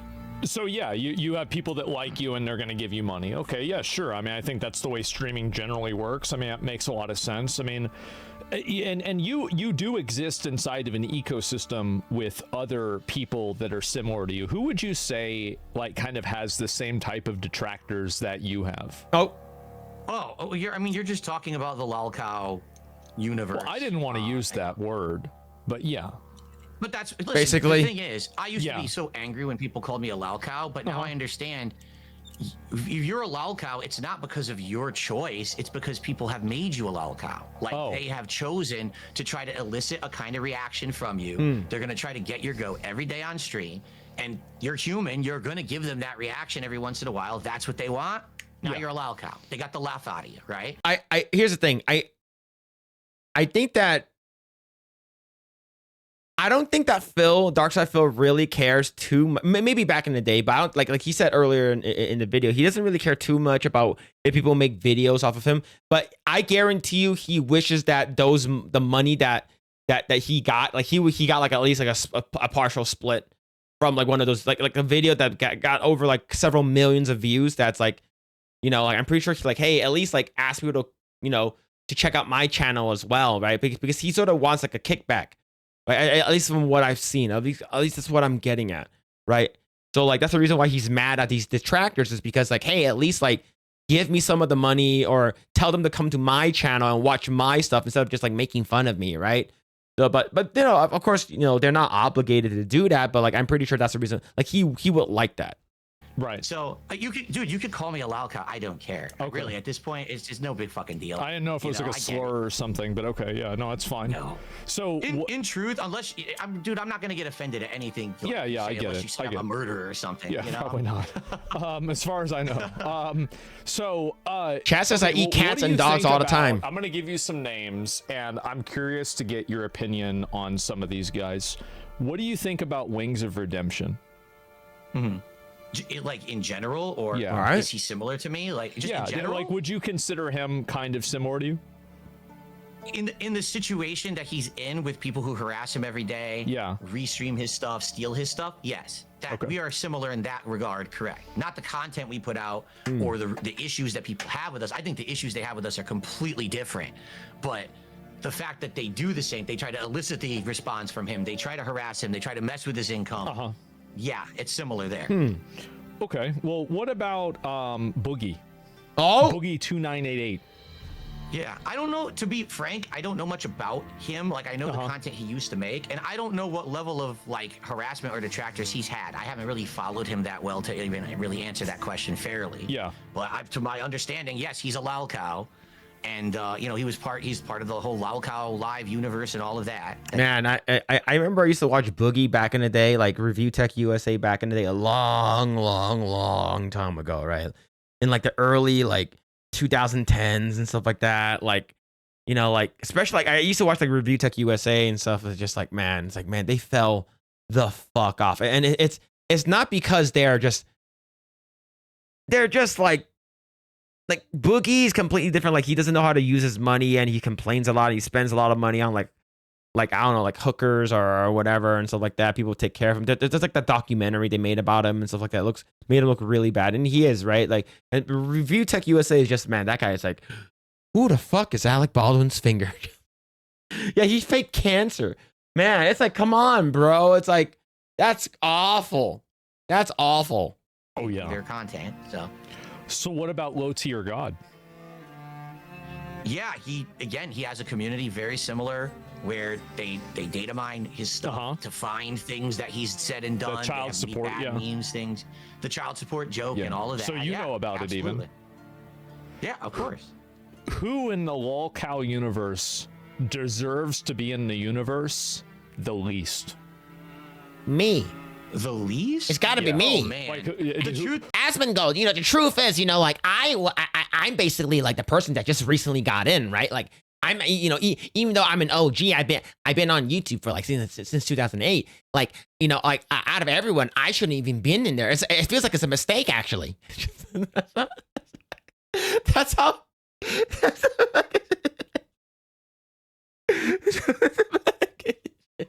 Who is the most unfairly treated?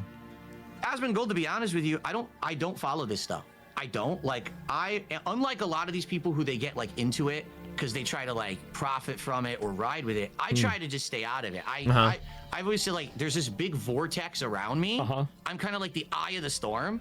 But I don't pay attention to the storm. I'm just trying to do my own thing on stream every day. I want to stay out of the toxic shit. I don't want to try to benefit from the drama. Sure. Right. I don't even want to talk about that shit on my streams. I don't have drama streams and shit like that. So you don't have so you don't really start drama with other people. You don't really talk about other people. Like I've seen a couple of clips of you talking about me, but this is like over the last 3 years, right? So like it's not really that often. And like especially for somebody like me. Someone brings you up or someone will bring up an LTG, then I'll respond. But in general, it's a very rare occurrence where I'll just bring up, oh yeah, this asshole today did this, haha, let's laugh at them. Almost never. I would almost never do that. And I don't react to content like that either. Very rarely. Okay, so that's kind of a good thing, I would say. Have you ever thought about doing that? Like starting like a lolcow podcast or like making more drama? Look, if DSP legit leans into it and do like a lolcow like podcasting, and he brings on a lot of people and stuff like that, like, to be honest, I would respect him for doing that shit. Like, he'll just lean into it. It's sort of like when everyone started calling Ryan Seacrest gay, right? This is a Family Guy joke, but it's real, right? Like, everyone started calling him gay and stuff like that, and then all of a sudden he started calling himself gay, and everyone just stopped. I think that if he legit leaned into it and just sort of like, like I don't think people are gonna, because it shows that he doesn't get bothered by it, right? Typically, a lot of people like making fun of the streamers and stuff like that, and or they'll make fun of you, they'll clip you out of context and stuff like that because they know it drives you insane, right? But I would say if he does it, then maybe videos or anything like that, or is it just not something that's interesting to you? Well, first off, I mean, Keemstar wanted me to be part of the lolcow podcast. What do you think about Keemstar? It started. Oh, there it is. I think Keemstar is a smart guy in that he knows how to make. He's gonna pay $1,000 per episode. That's pretty good. Watch and support. That's really good. I don't necessarily agree with the content he makes, but that doesn't mean that I have to. Like, I can say, okay, that's not for me, but respect to the guy who actually was successful doing that content, right? Look, $1,000 per episode, and then half the monetization, right? Sort of like what they did with what's it called again? Star Wars Theory, right? It's like, look, if you're gonna bring me on, I'm gonna want half. You're already giving me half of the revenue and stuff like that, the half of the money, but I also want an additional $500. Okay. I used to be a hater. I used to actually hate on that content and be a jerk about it. But now I'm like, why am I going to be a hater? I shouldn't be a hater. Do you hate? Oh. I don't hate anyone. Hate? Yes. I don't hate anyone, Asmon. I'm actually like a really nice guy, it's actually so little people in the world that I actually hate, Person? Who do you hate? Whose content do you watch that makes you mad? Nope. No one. I don't hate watch content at all. So I don't. That's a lie. I can feel like that shit's a lie, right? You should be like, look, there's a reason why people are making fun of you, because like you are, according to what I know and what I've seen, like you can't resist that. You have to see who's making fun of you. You have to see who's talking shit about you, right? Like I feel like Hassan's like that too. Yeah, War was over the 199. $1,000 episode. That's a good deal. What a bargain. Yeah, man, that's pretty good. That's pretty good. Except for side scrollers, yeah, man. All right. What about He hates Craig. how much do you know about pirate software? Very little. Do you know I what know of the happened? con- with Well, here's the pirates? thing. Here's the thing. I am going to be on side scrollers next week, so I'm not sure if this is going to be brought up. But I'm. You hate me? Good. I hate me too. All right, can you explain it to me? From what I'm to understand, I guess Pirate Software was someone who said that he worked at Blizzard. I guess he did. He did. And so he became this like big respected game dev. He was making an indie game for a long time. And I guess he kept making promises that he was going to release this part of the game, and he kept making excuses why he wasn't doing it, even Yes. though it was like crowdfunded and everything. And then come to find out, over the years, his web of lies kind of unraveled. That half the shit that he was saying why the game wasn't being delivered was not true. And then I guess for what I'm to understand, and again, I could be wrong. You correct me if I'm wrong, because this is a very broad understanding. I guess people always thought he was really good at MMOs because he worked at Activision Blizzard, and then he played World of Warcraft and he like made critical errors and sucked at it, and then he blamed everyone else, so people hated him for it. Kind of sounds a little similar to kind of my early days when like I was always saying, oh, my shit doesn't stink, I'm like conceited and everything, and then I got angry when people criticized me. So I kind of see like a little parallel there, maybe. Do you have any advice for him? Move I on. don't know what happened to him. What's Just going move on on. with him at this point? I don't know. I mean, I think he's kind of honestly. I respect Thor. I think Thor's a great guy, but he went through a lot of drama with Classic WoW, and like He I did? was curious because I'm a big WoW guy. I used to be, at least, and so I was curious, like kind of like what your abbreviated version of it was compared to like what somebody like me knows that is a purveyor in all drama, slop, and garbage. And so yeah, I think that you're. I think the whole pirate software thing is just like he just handled it wrong. That's it. He just be like, yeah, I roached out. Yeah, it is what it is. And the whole video game, like it's like, oh, I work at Blizzard. I used to work at Blizzard and stuff like that. Like I get it. I sort of do that too when they say like, oh, I work on a Marvel game. I work on a Marvel game. But like, I feel like I try to not say that often, just because like I'm not trying to brag or anything like that. But it's just like, like I think for him, he sort of let that sort of make up his identity. But like his videos on some of the stuff that he talked about was great, but like in terms of like what happened, the whole Warcraft thing was pretty bad. Definitely like kind of on point Pretty bad. with that. And yeah, you were right about all of this. I mean, I would say so, yeah. And so what advice would you give somebody who is making content and wants to avoid being a lolcow? Oh man. See, for me, I've been doing this for so long. Yeah. There was no track record of people who had done content like I was doing to follow. There was no blueprint, there was no history to follow. Right. So you didn't know what was right. Back in the day, I would say and do whatever the hell I wanted, thinking I'm never gonna get in trouble for this. Here we are 15 years later, people are trying to cancel me for something I said in 2010, acting like I said it yesterday. Yeah. It's ridiculous. So what I would say is, Hey, as I go, son, read your DX DMs, you lazy shit. Stop talking like a bitch. Yo. today, if you're a content And all of a creator, sudden, like you actually have he's examples. it's funny. It's sort of like when two people start like spam talking each other and stuff like that, and like they're all like, saying a bunch of crazy stuff and stuff like that. Like, and then when all of a sudden when they meet each other in real life, they're all like super cordial. They're super nice. There's like two dogs are like barking at each other, like between a glass screen door, and then once the glass screen door opens, they stop barking. It's like, it sort of feels like that for at least for DSP. You can look at and you can analyze and you can see what's worked and what hasn't. You can look at someone like me, someone like Boogie, someone like Wings, someone like LTG, whoever you want to say is the Sure. cow of the day, Pirate Software. Whoever your favorite and one see is. what the exactly. Imagine 5 years from now when you're a powerful YouTuber, someone brings up the No Mercy video, I'll stand by it. It's because like I bought and downloaded the game to support the developers. I never played the game. I don't support what the game represents, which is basically female getting dominated by dudes and stuff like that. It's not about rape or like fucking sexual assault or anything. What I'm supporting is for principle that they censored the game because over pixels, over 3D video games I don't like. And these are the whole collective shout people. Like I stand by that shit 100%. And see the mistakes they've made and learn from them. Take these people's life experiences and try to do stuff better. Because for someone like me, I was considered an innovator back in the day. I didn't know what the hell I was doing. Yeah. And now, you know, here we are. I'm in the situation I'm in. I'm like, well, hindsight's 2020. Now I look back and say, man, I was an asshole back then. But there's nothing I can do about it now. I'm just living with that. Sure. Yeah, no, it makes sense. I mean, there's been a number of clips I've seen about the tears. Have you seen the one with the Tears of the Kingdom? Nope. Tears of the Kingdom. Oh, okay. Let me think. Zelda. So that was the one. The meme. I'm trying to remember the meme because remember, there's always a meme about me. Wasn't the meme that I sucked at doing the puzzles with the building shit, and I just like, it was like I was smashing my head against the wall trying to solve the puzzles while other people would solve it like super quick or something like that. I think that was the meme anyway. Yeah, that was about it. Yeah. So Yeah.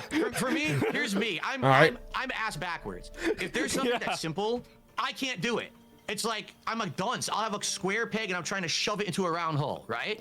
But then you'll present me with the most complex puzzle or hard boss fight, and I'll beat it like second try.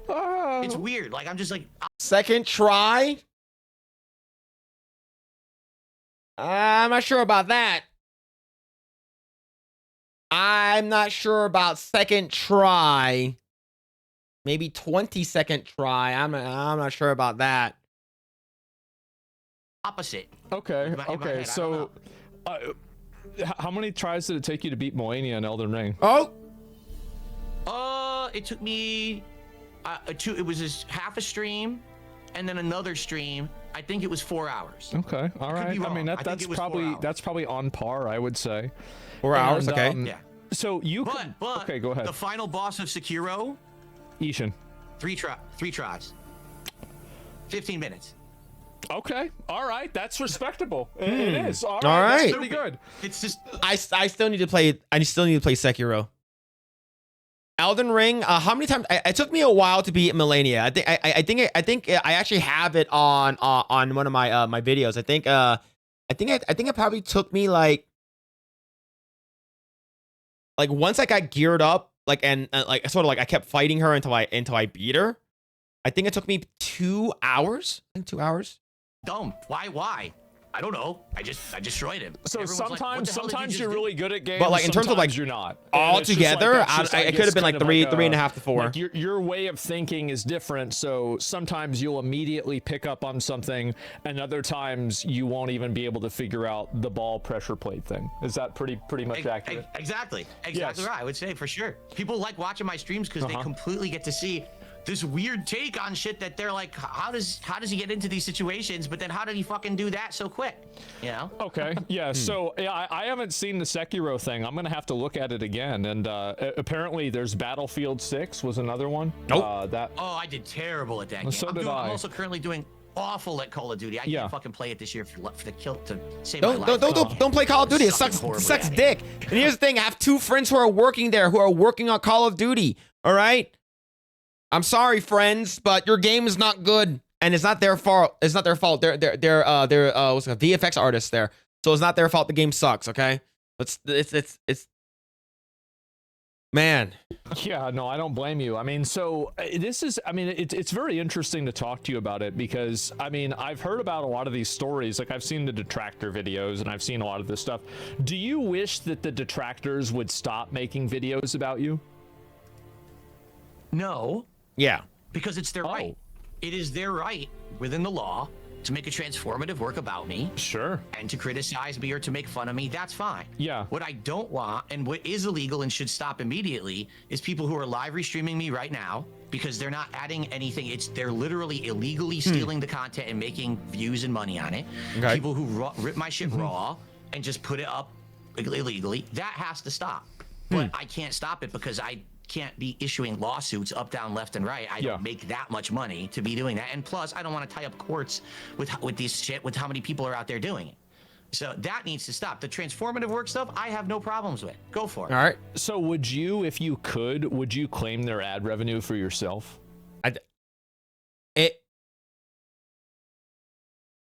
I think we all know that he would, but I'm not sure if he's gonna tell the truth. We all know that he would.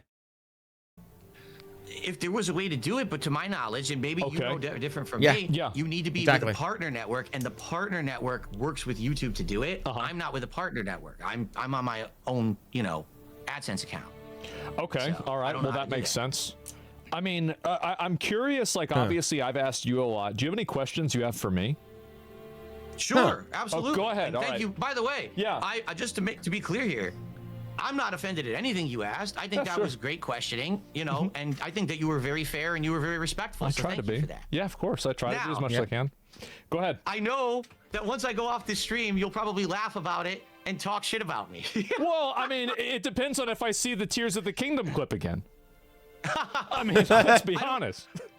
I don't care if you talk shit about me. I don't. But the thing is, I've had some bad situations with snaking where a couple years ago I was on a podcast. The way that they spun it was, so we're going to have you on this podcast. We're going to interrogate you. And then after that, we're going to have you on as a guest and we're going to do all kinds of fun stuff. So yeah, initially it might be negative, but then after that, it's going to be positive. Okay. They completely reneged on it. After they did it, they basically snaked me and they turned it into this 3-ring circus, like 3 weeks of content, making fun of me, milking my detractors for money. It was really fucked up. All right. So I appreciate that you have actually given me the chance to just come and talk to you in front of your audience. And I think that it was a fun conversation. I do. I think what Asmongold is doing right here, it's very, very, it's very tame. It's very respectful to DSP. And it's like like people are like, oh, he's gonna chew him out and stuff like that. It's gonna be crazy. It's gonna be a bloodbath. It's like, no, overall, I think this conversation is pretty tame. It's actually not bad at all. Warriors with the 199. How long did it take you to beat Lucky 17? 2 hours. 2 hours. I was stuck there 2 hours. But unfortunately I had to lower the difficulty from legend to expert, is because I didn't want to leave and make potions and come back. It's because I was in the zone. I was locked in. So but the thing is, I ran out of potions, and I'm like, fuck this, and I ended up lowering it down one difficulty and ended up killing him. It took me 2 hours. I enjoyed the questions you asked. I don't think that anything was Basically, once I lowered it, I was able to like kill the boss in 2 tries. unfair or inflammatory there. I try not to be, right? I mean, I think that's, I try to ask the questions that, I have and other people have, etc. Yeah, sure. What questions you have for me? Yeah, go ahead. Yeah, so here's a question I got for you. Honest question, because you're huge, right? Thank you for the 199. Thank you. Like your viewership, because I don't watch you, to be honest. Yeah. But then again, I don't take offense. I don't watch anyone really. Based. So I don't, it's not like I'm choosing to not watch you or anything like that. Sure. So on an average day, it seems like, man, your formula of content creation is way different from mine. Like, you just kind of sit down and you roll with it. Whatever your people are presenting you on a stream, you're just kind of like reacting to whatever the news of the day is or whatever, which is so different from what I do. So, for example, let's say on a random day you choose to watch a DSP hate clip from a detractor. There's a new one you want to watch. Yes. Today, right? When you watch that clip, do you actually 100% believe everything you're seeing? Or do you think that maybe this could be a spin or a taken out of context kind of a situation? Because I mean, my impression is that a lot of people just watch it for the lulz, right? For the laughs, but they don't realize that maybe what they're watching isn't necessarily the whole truth. Like, okay, based off of what I've seen from Asmongold, he typically does his own research, and he comes to the conclusion by himself, right? He'll see something and he'll be like, "Is this true?" And he'll double check it, because he's done this many times with with Biden and Trump when it comes to politics, and he does this a lot when it comes to like fact checking and stuff like that. So he's pretty fair when it comes to this kind of stuff. So unless someone's like legit, like literally like fucking like just being an asshole, but most of the time he's pretty much fair. So that's my take on this. So it depends on the clip. Yeah. I mean, I think that, like, for example, with like putting the balls in the thing with the Tears of the Kingdom, I think that you actually fucked that up. I do. Am I right?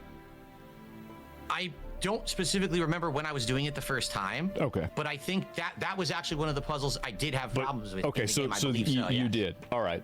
So Yeah. I mean, there was that, and also like I mean, sometimes like you've gotten mad at Elden Ring. I think that the majority of those times were probably legitimate.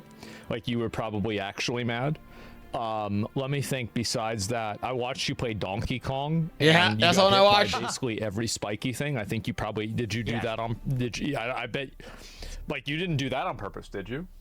I didn't do that on purpose. Now, of Okay. course, taken out of context, that's like one of the 2 times in the entire game you need to surf on that object. Uh-huh. That's it. The game literally it introduces this, and you never use it again. So it's like, here's the one time you need it. Learn it on the fly. Oh shit. Okay. So of course they're gonna have me fail, and that's what they put online, not the fact that I never had to use it again in the game. So obviously I failed at. Well, here's the thing though. Like, you got to know that like those clips are fucking hilarious. Like whenever like someone fails on something, like the epic failure moments are the best parts of being clipped, right? Especially like if it's funny and people like your reaction. That's why people will go and watch your video game content, because whenever you fail, like it's like, for instance, there's a reason why people love watching Ryan on Mario Kart, is because whenever something happens, he fucking starts cussing, fucking slams his controller, and fucking that shit is fucking hilarious. All right, that's the reason why people like watching when Epic Mike is playing a video game, is because like the way that he reacts, or the way he responds to certain situations is very, very entertaining.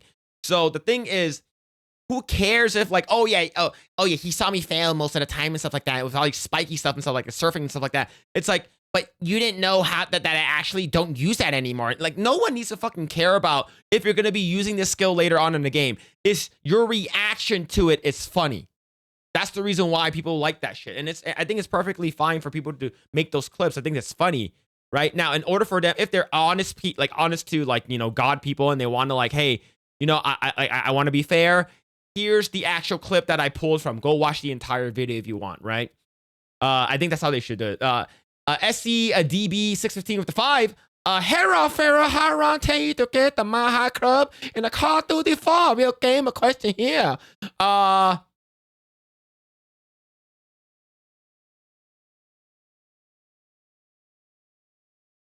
did it in the restroom. So it was Right. the game's fault. No, it's not necessarily the game's fault, but Okay. I mean, my reaction's legitimate. I'm upset. that Okay, it's just so annoying all part of the right. game. And what about? I mean, Mario Kart was crazy, huh? Yeah. I do not like this new Like- Mario Kart. I do not like this new Mario Kart, man. I don't. It's- Okay. So Mario Back in Kart the was day, a little Mario bit more Kart of a had struggle. a- Okay.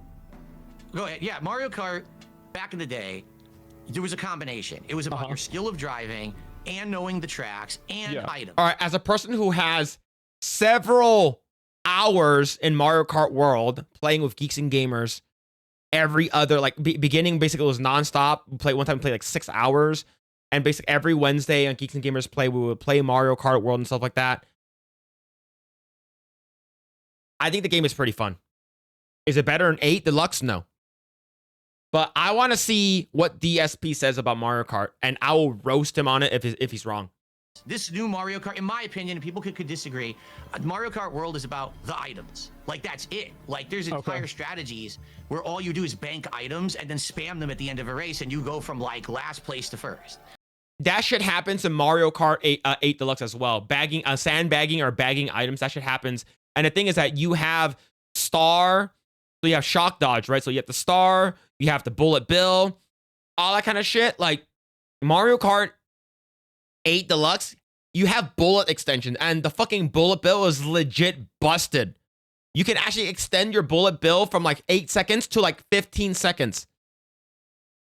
So I think the reason why bagging is still a thing, don't get me wrong, it's still a thing in Mario Kart World. But the thing is that like they nerfed the Star, they nerfed the bullet, like they nerfed the shit out of that.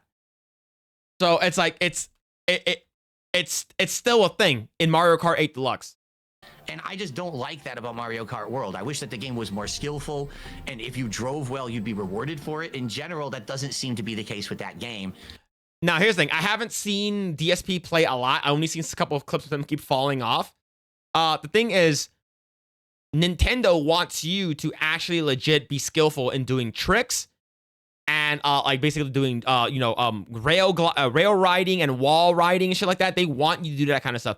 They don't want you to race regularly, okay? You can race regularly, but they want you to use the new shit, right? And that's the reason why when I'm playing, like, you guys won't ever see my point of view, but like I legit like jump off the walls and shit like that. Like when Beard's like, "Oh, Phil's fucking flying around," it's like that's what you're supposed to do. Nintendo wants you to do that, right? And that's the reason why, like, yes, and then in Mario Kart 8, it is very, very skillful, right? Like you have to be very, very skilled to play that game and stuff like that in order to be good at it. But the thing is, sandbagging is also very, very skillful as well. You got to know when people use the shock dodges. You got to know people that like exactly when to use a specific item. You got to know that what place to get the best items, right? In Mario Kart World, as long as you're 9th place and below, you're going to get really, really good items whenever you get double boxes. Being someone who's played quite a lot of these over the years, but maybe I'm wrong. I'm no expert. I'm not an esports guy into freaking Mario Kart. There's tournaments for it. There's no esports for it. But it made me rage. It made me go crazy because I want a skillful game. I want a game where I'm driving well and I get rewarded for it, not punished because someone. Then play Gran Turismo.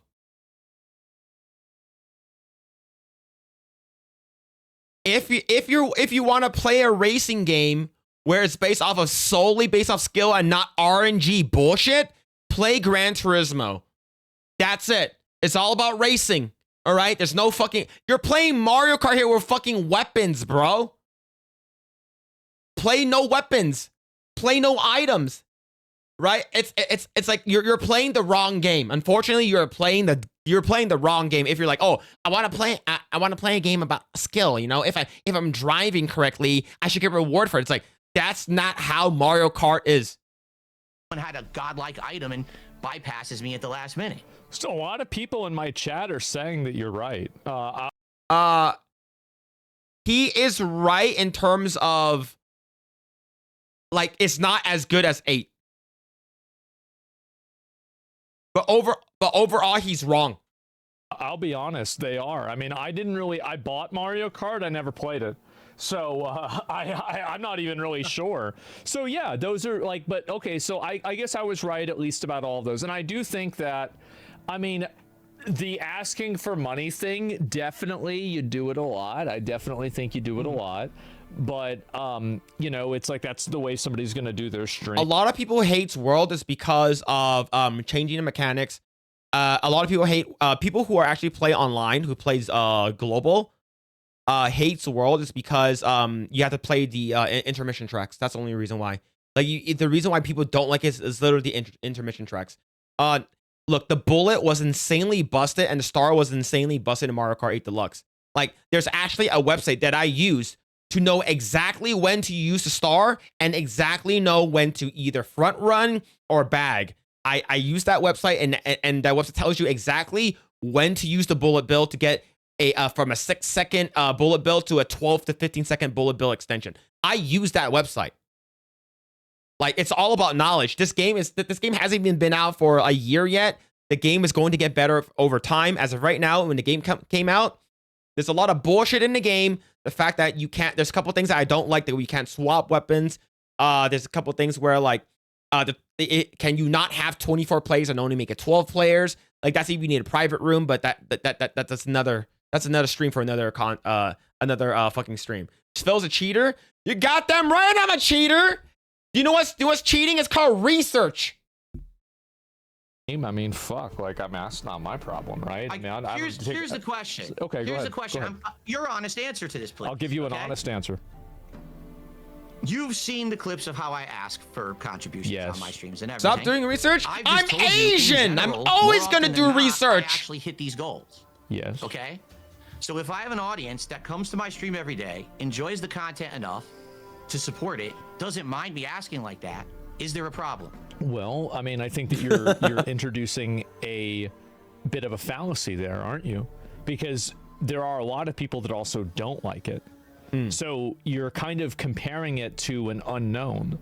So like if you're not doing it and you're not asking for the money, there's not really a control group that you can look at and say, okay, well, with me doing this, I'm making this much money, but if I stop doing it, I would make a different amount of money.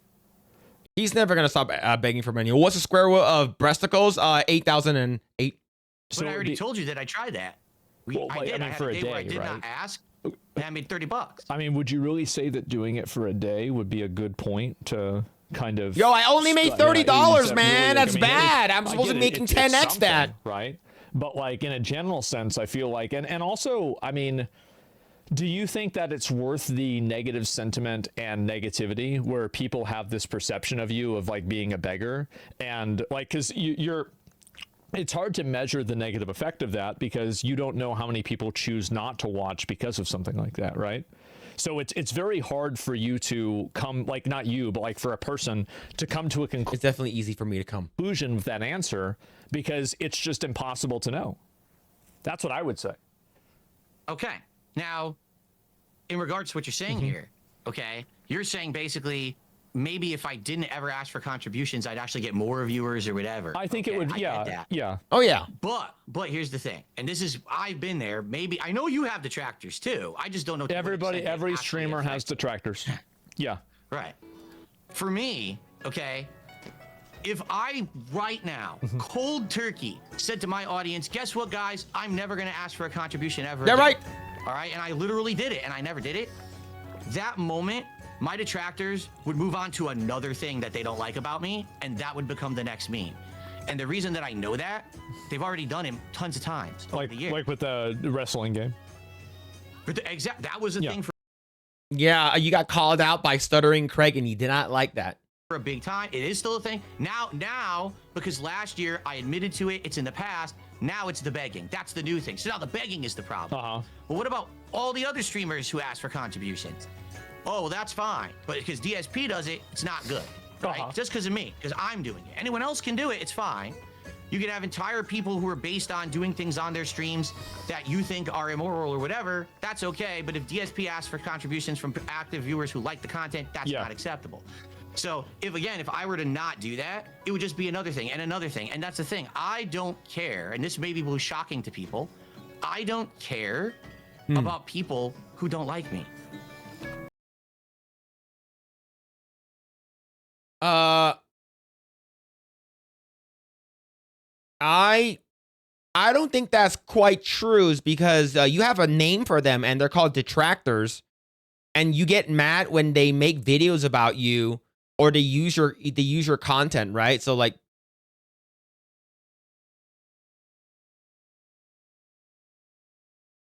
all right, I'll let him cook. Understandable. I mean, I'm the same way. I have a lot of people that don't like me, and you just got to deal with it. Yeah, no, I get it.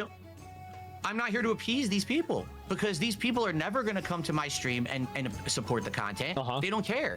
They're just there to either make fun of me or make a buck by making fun of me. So therefore, why do I give a shit what they say? I'm doing good.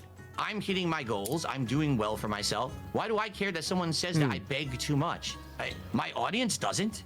So my audience says that I don't beg too much, so I'm gonna continue begging. I'm pretty sure, like I'm not sure how many people watches Phil, like Darkside Phil, like during the live stream or anything like that. But like I'm like the thing is like asking for money, like legit, like how he does it is very, very cringe. It's extremely cringe, and the thing is that it's a turnoff for some people, right? And I think it's if one person feels like that, I'm pretty sure a lot of people feel like that. So, like, if he does it like maybe in the beginning of the stream, the middle of the stream where he's like taking a break, and the end of the stream, since he says that he streams like 4 hours or something like that at a time, like it's not that much, right? But if he's like, but like. That's what he says that he does. He only does it in the beginning, at the end, and sometimes in the middle if they're really, really close. But I see a lot of videos of him begging for money, and it's not in a good way too. It's like, come on, guys, like I do my stuff for free, you know? Like, why am I even streaming here? It's like, what the hell? It's like you aren't entitled to people's money. I'm doing this for free. Like, come on, guys. It's like, come on. For reals, guys, I'm gonna turn off the stream if I don't get $100 right now. It's like, it's it's pretty fucking cringe, man. Why do I care? If my audience outright said to me right now, Phil, you're going overboard. This is ridiculous. And they have done that, to be fair. And did you dial it back? Yeah, course correct, right? You got to adjust on the fly. You got to listen to that constructive criticism, and you have to adjust. You can't just keep doing the wrong thing, because if I was doing the wrong thing, I wouldn't be successful. But I am. I'm hitting my goals. I'm doing well. Like I said, this is one of the best year, probably the best year in 10 years that I've had. How am I doing something wrong? You know, It's because Asmongold's reacting to your stuff, so I think people are actually legit interested to see what you're doing, and maybe they can farm more out of you. Look, I think that's the reason why, right? Like he's been streaming for he's been doing this thing for like 15 years based off his DSP gaming channel, and he has what 200,000 something subscribers, right? That's a lot. So like I'm just wondering, I think maybe people are going to your streams and seeing if you are that kind of guy. And sometimes, look, there are haters who legit will like go to a person's stream and say they hate them and stuff like they don't like them, and then they watch their stream and then they stay and they become a fan. I'm making do the only way that I can. Like we just talked about some other people. We talked about Boogie and Wings. Yeah. They found success by actually kind of stepping away from their individual content and doing a whole lolcow focused show. Yeah. They basically made a public spectacle of themselves. They embarrassed themselves to make money, and it worked. Wings has actually outright said, dude, I made money like a doctor. Now I have money in the bank, so I don't have to worry so much about my normal stream. I don't ever want to do that. I want to just exactly. Yeah. I had him on the show about a month ago, and I commended him. I said, sir, you need praise for that, because I couldn't do that. I'm the kind of guy, if I was put in that situation because I was offered to be on that show, I can't. Like, it would drive me nuts. I would hate myself.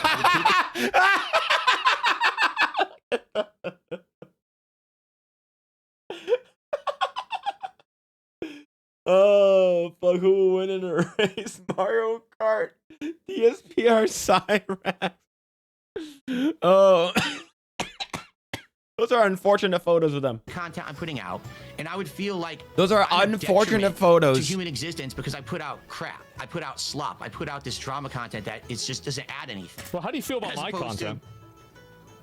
I don't know. I legit, be honest with you, don't watch your content, so I don't know to what extent it is. I've heard that when you react to stuff, you laugh at it more than, like, you're not, when you watch a detractor video of mine, you're not treating like, wow, Phil is a piece of garbage and a piece of shit and fuck that guy. You don't do that. You just kind of laugh at me and say, he sucks at the game or whatever, and you move on to the next. Yeah. I don't think there's a problem with that. I don't. As long as it's not coming across with the wrong impression. And sadly, when you say things like, well, Phil's banned from Twitch.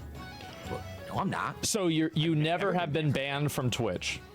No, I've had those like little quick suspensions. Okay, so you've been suspended from Twitch, but you've never been permanently banned. And you've closed the account. So like theoretically, you could open your account right now and stream on Twitch if you chose to. That's right. Okay. And you just don't do that because you just don't think it's lucrative, or for whatever other reason, because you can't make any money because you got kicked out of the partner program. Not even that, because I could reapply and probably get back in. Yeah. But number one, once you've been treated like that, why go back to that situation? I'm good on YouTube. I'm doing good on Kick. Why would I go to a situation that's true. where at a moment's notice, that's someone's true. going to say I did something I didn't do and then shut me down again, right? Sure. But in It's addition, principle, I do have a philosophical problem with I respect Phil's choice for not going back to Twitch. I respect it. I think the fact that like he's like, hey man, it's like I'm fine here. Like I don't need to go back. I think that's fair. I do. Like I've seen over the years. What do you think about how Twitch? this website? Yeah. Sure. When I started streaming on Twitch, Twitch was for gamers. Twitch was supposed to be a place where this is the place if you're a gamer to be. It's a gaming culture, stream game playthroughs and all of that. And then during the time that I was there, which was around 5 years, I saw this place go to this sharp decline of make money. No matter what. Doesn't matter what kind of content it is. That's Doesn't matter true. if it's degenerate, slutty content. He's right. You know, the people who are doing sexualized acts. I've seen a lot of them. I saw Tectone trying to crank one out on stream. That's a bad day. Then it switched over to Markpie, and then it sort of immediately rebounded. On stream, and they're on the main page of Twitch. A kid could see that. Yeah. And that's what's being pushed on the main page of Twitch. Yep. And I see this, I see unfair treatment of streamers on Twitch, where one streamer says and does one thing and is treated incredibly who's that? harshly by their team, and another person literally says and does the same thing or worse. Slap on the wrist or absolutely What's the no name? repercussions whatsoever. Yeah. I don't Scroll stand down. for that He's at all. Chinese. That Crap, it's actually gone. Gets me so much. I would never stand to make content on a platform like that that's going to not be fair. Okay, I'm sorry. I can't. I feel like I was mistreated in 2021. Man. They are coming down on me, saying that I'm a hateful person, hateful content. Man. What content? Tell me what I did to spurn this reaction. We don't have to legally. Well, then I don't have to use your business. That's Fucking fair. based, Yeah, honestly. that's fair. Like, I'm gonna be real. Have you seen some of the recent Twitch controversies? Indeed, I have. Yes, I do still follow some of those. Yeah. Did he shock the dog or not? Please say please. Shock my dog. I can't stop. Please say he did. Look, I feel like he's thinking about it and he's gonna be like, look, I didn't get to see the entire clip. You know, I didn't know and stuff like that. So I don't think I can fairly answer that. It appears he did. Oh, let's go! Let's go! Know if he did, but it appears he did. All right. That All right, settles there it is. There it is. Let me think if there's any more of them that have happened recently. All right, my respect for DSP went up just a little bit. Like I think that Twitch, so you don't like how Twitch has turned into kind of like a kind of social, because like, I mean, to be honest, they've nerfed the e-girls a lot. They Like did. all of those girls that used to be in like pools and, you know, like selling bath water and stuff. Like I don't Riding know. inflatable pickle ricks. Yeah, I know Yeah. her. Yeah, for sure. Amaranth. That was Asian Bunny and Amaranth. I Yep. know, I know. And yeah, they did very well. Yeah, Asian Bunny was And pretty good so, too. Yeah, but now they've been massively nerfed, and you hardly see any of those people doing any well at all. I don't really hardly see them at all. And so Twitch, I think that they kind of got rid of that with a lot of the cases, but you kind of have an ideological problem against Twitch, basically, right? Absolutely. Like again, why are there streamers on Twitch that say and do things that you would, that's cancelable? That's actually really bad what they're saying. They're Hassan Piker, Brogan, Denims, Mike from PA, just to name a few. Those people have said really, really terrible things that would basically put them in jail. We got Nina Lynn, basically me, sexually assaulting and harassing people. If a guy did that to a woman, they would be in jail right away. They would be in jail right away. Like Nina Lynn is one of the craziest things that's been happening right now. Yep. calling action against a group of people or whatever. Yeah. And then someone else says something way tamer. Oh, suspension. Yep. How is that fair? Like Tectone. I just don't understand. I've been It seems like wondering they have that for a long time. Yep. Yeah. Yep. Tectone basically say, "Oh, Frogan, you look sort of fat. You're fat." That's a factual statement. Oh, banned for 2 weeks. Oh. Sexually assault someone. 22-hour ban. They have a select group of people that they like, and they have a select group of people Yep, they don't exactly. like. I'm aware That's of it. that. It's that simple. Yes. Moderation team. Yeah, I mean, I think it's pretty bad. I mean, do you see a world where you would ever go back to Twitch? Like, would they have to apologize to you? Like, what do you think it would take? There is a way that I would go back to Twitch. Uh-huh. If Dan Clancy stepped down and there was Yes! wow. Yes! Not just Dan Clancy, but everybody in the Twitch moderation team needs to get let go. Replace everybody that's a part of the moderation team at Twitch. Replace all of them. And Dan Clancy needs to fucking quit. That's a base take from DSP. Very based. Go back to Twitch. Wow. That's about it. So you want 'Cause that I just guy have- gone? I have no confidence in the people who are running that business that they're doing the right things or will ever change for the better. Like, take a look at the reaction to what happened to TwitchCon right? Yeah, with have- Emeru. They essentially have someone there who really doesn't want to be there, but they say, well, you got to kind of be there for the contract. Where's the security? Where is the attention to care for these people who you're making be there because they're your talent? Yep. And then what actually have they done in response to what happened at TwitchCon? Yeah, There they was lied a about it. Apology. Oh, yeah. Yeah. Exactly. First they lied. You're Yeah. right. They lied and said it didn't happen like that or whatever. Then they doubled up. Oh no. Then there's an apology. Now And didn't there's this just another happen a day or apology, two ago? and then they're like, "Oh, now we're gonna give what's it called again? Donation to like a whatever a foundation to keep it." Like it's like, bro, you guys. The reason why you have to apologize multiple times and actually have to put out donations and shit like that to a charity is because you guys got called out. We did $100,000 donation. Okay, great. But what did you do to solve the problem? Who cares what money you gave? Did you Yeah. actually change your culture, change the security? What, I don't Hey, care what he's money you right. threw, 'cause you have ESP big is dollars. right. Fix the fucking problems. Then maybe people will be the, happy. the problem is not, oh, hey, where it's like, oh, all right, we did something wrong. Okay, the people that actually did something wrong here, we're gonna donate a bunch of money so we can keep our jobs, so we can continue doing the fucked up shit that Twitch has been doing for years now. Like, you gotta fucking gut these people out, root and stem. You gotta get them the fuck out. Why do you avoid the problems? People call them out for this shit all the time, and they don't actually address the problem. Yes. So I'm not gonna go back. He's right. Twitch. Here's really what irks me. Okay. Yeah, go ahead. On Twitch, I'm a gamer. I want to stream at good quality. Twitch kept coming to my streams telling me my bitrate's too high. I said, I'm streaming 720p and it's choppy. Oh, your bitrate's too high. What the fuck? are Oh, talking because you about? got Then taken out of the partner program, so you had the shitty bit rate. Well, this was actually before then. This was wow. before Yeah, there was okay. like bit rates based on that. It was just in general, everyone had the same criteria. So then you would go over to a bigger streamer. They're streaming 1080p, high ass bit rate. No one complains about them, but they come and they yell at me. Yeah. Now, Yeah. Twitch is basically cooked. Imagine DSP destroying them. That's wild. recently, I believe you can probably confirm this. Is it true that Twitch finally started increasing their bitrate criteria so you could stream at better quality? I think that they have it to be like they guarantee an 8K bitrate, but beyond that, it's like you can stream at a higher quality, but they don't guarantee that it will actually like kind of go through. Yeah, so as of right now, I'm streaming at 8K bitrate right now, and Twitch lock caps me at 6 because I'm not partner, which is bullshit.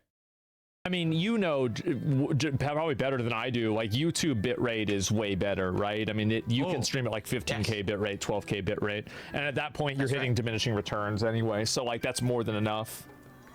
So the reason I bring this up, Yeah, Twitch is supposed to be a site that was around gaming community. sure. They were the worst fucking bitrate for the longest time. So if you streamed games on there, they looked like ass. Yeah. So you're Like- it was I remember when I was playing Vampire Survivors, you can't see dick. You can't even see anything on the screen. The bitrate is so bad.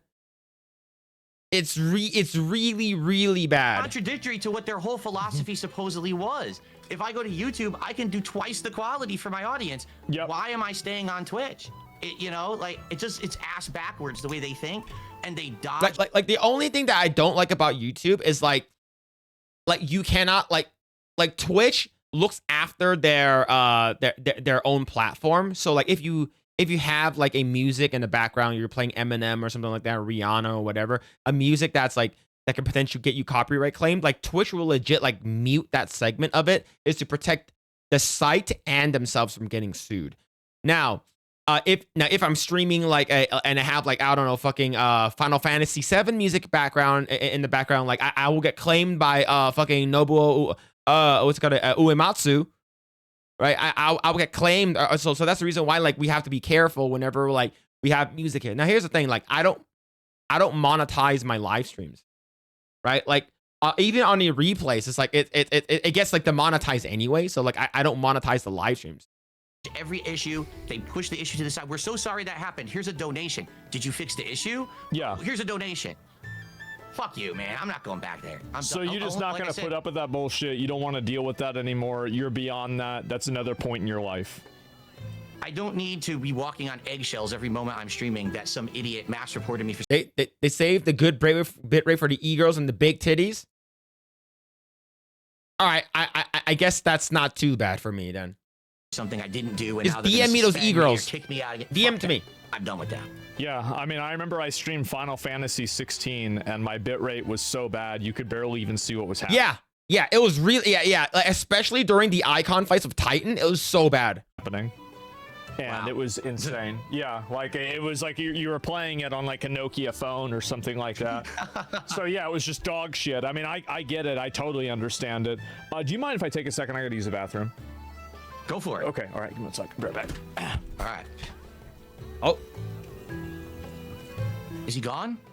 All right. So now I'm going to tell you all what I really think about Asmongold behind his back. oh, here we go. He is. I'm Here we just go. kidding. I'm not going to do Oh, it. For real, I just want everyone watching, thank you for watching. I mean, apparently there's great viewership. I don't know. My stream has great viewership. I'm sure Asmon's where does Asmongold stream? He streams on Kick and he streams on Twitch. has pretty good viewership. And the fact that you guys were actually talking to And him, the reason he actually said the same thing that I said. The reason why he does not stream on YouTube, one main reason is because he plays a lot of like copyrighted music. So if he plays his stream will get demonetized. So all he does when he's streaming, he used the streaming time to make videos. about getting me on in the last week was really nice of everyone to actually try to give me a chance to talk. I hope you guys are enjoying the conversation. Again, whether you like me or hate me, it's all good. Really, it is. It's all good. Just, you know, I just want to do my own thing. I just want to be Like for me, like I said, like I knew of DSP. I knew of a guy who masturbated on stream. I didn't know it was DSP. And I finally found out who he actually was this year. I don't have anything against him. I think the clips that of him like failing at bosses in video games are funny. I think those are hilarious. I think that the clips of him asking for money of what I've seen are cringe. That's about it. I don't hate the guy. And I think overall this conversation was pretty tame, was pretty like normal. It's a normal conversation. left alone. I don't want to be in this lolcow circle bullshit that they pull me into every day. And I hope that you'll check out my channel if you're interested. If you're not, it's all good. Hope you guys are liking it. Yep. My stream, of course, says that it's going good, but I don't know in I general what think everyone so actually too. thinks. I can I- only see what my it's stream chat actually says. They're pretty having a good tame. time, It seems. is a very So, tame, cordial, nothing crazy. There's no 41,000 people arguing. watching on Asmongold stream right now. I've seen like what's it called, the Atsu thing, the Ratsu tech tone thing. I've seen that with Mtashed. Like that one has more back and forth, right? The whole thing with Brax, the whole thing with with Goose and everything like that. There's a lot more of that because I watched that one live.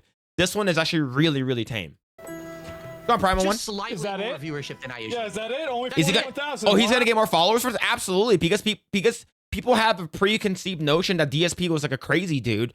That like he's controversial. He's gonna ask for money. He's like, hey, Asmongold guys, if you like my stream, just sub up and give me money. It's like as of right now, like this. I think this is a net positive for Asmon because a lot of people thought that Asmon was gonna go really, really hard on him. But for me, I think it's fine. I think it's a fair assessment for what Asmon is doing.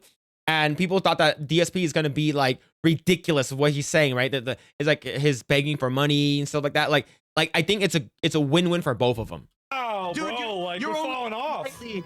slightly bigger than me. Just a Yeah, little, yeah. okay? I mean, the thing is, Twitch has been dying too. Like the viewership and popularity of the platform has gone down massively.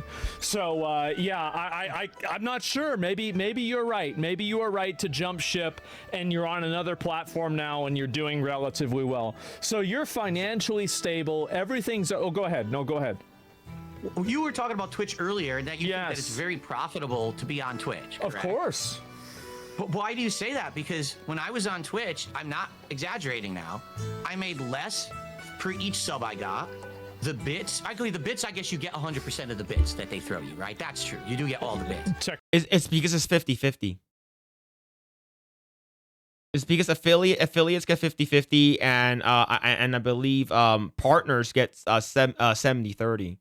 Right? So like for me, like it's like whenever someone donates like a certain amount of money or gifts or whatever, it's like I basically get like, well, people usually support the channel by like gifting subs and stuff like that. When I did, because like I actually started off primarily on Twitch first, and then when I went over to Kick for a little bit because I wanted to try Kick, so I completely stopped using Twitch, and then I went back to to Twitch when they allowed dual streaming, or I guess multi-platform streaming. And then I also started YouTube. And out of all 3 platforms, YouTube is way more profitable for me.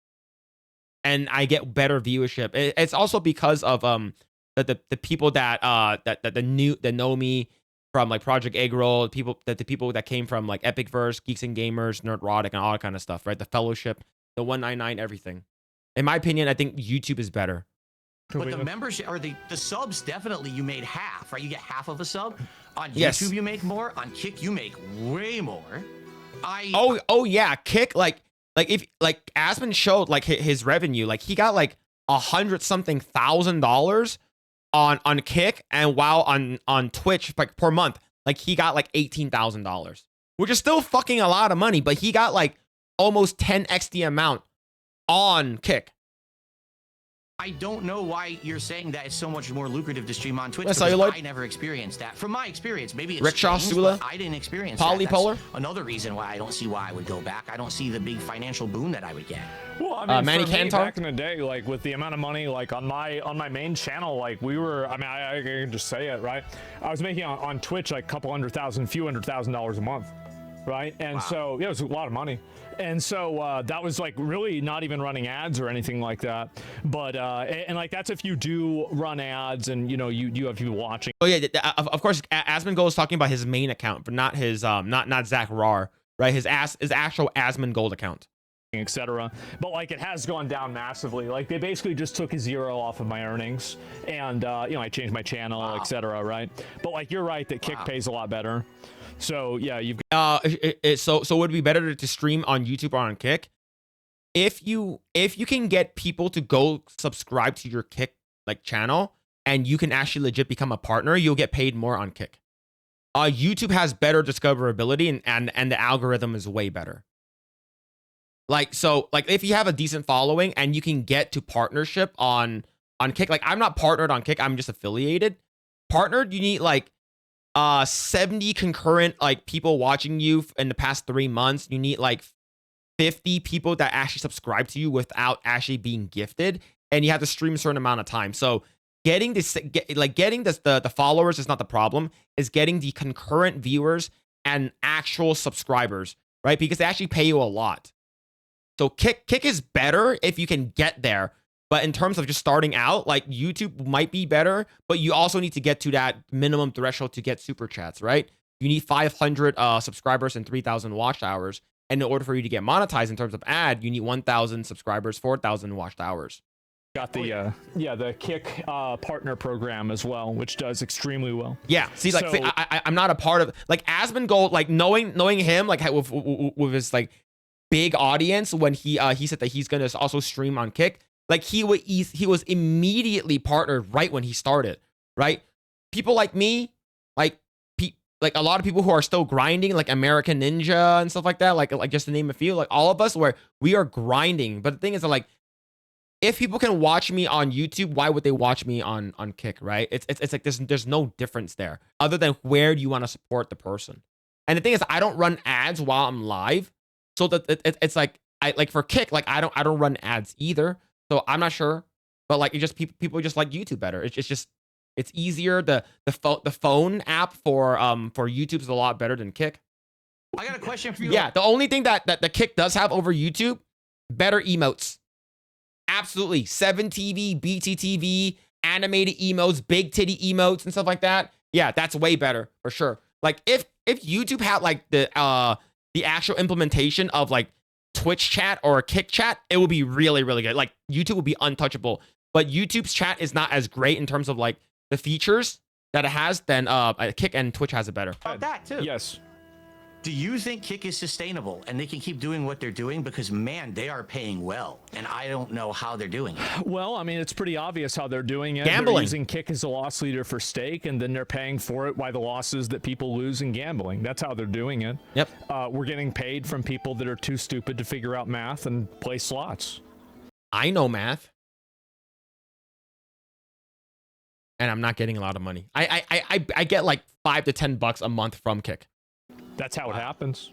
That's what's happening. Yeah. Yeah. Plus, you can get you can get away with more shit on Kick. Absolutely. The way it goes, right? I mean, it's a redistribution of wealth. You don't know how to do math? That's too bad.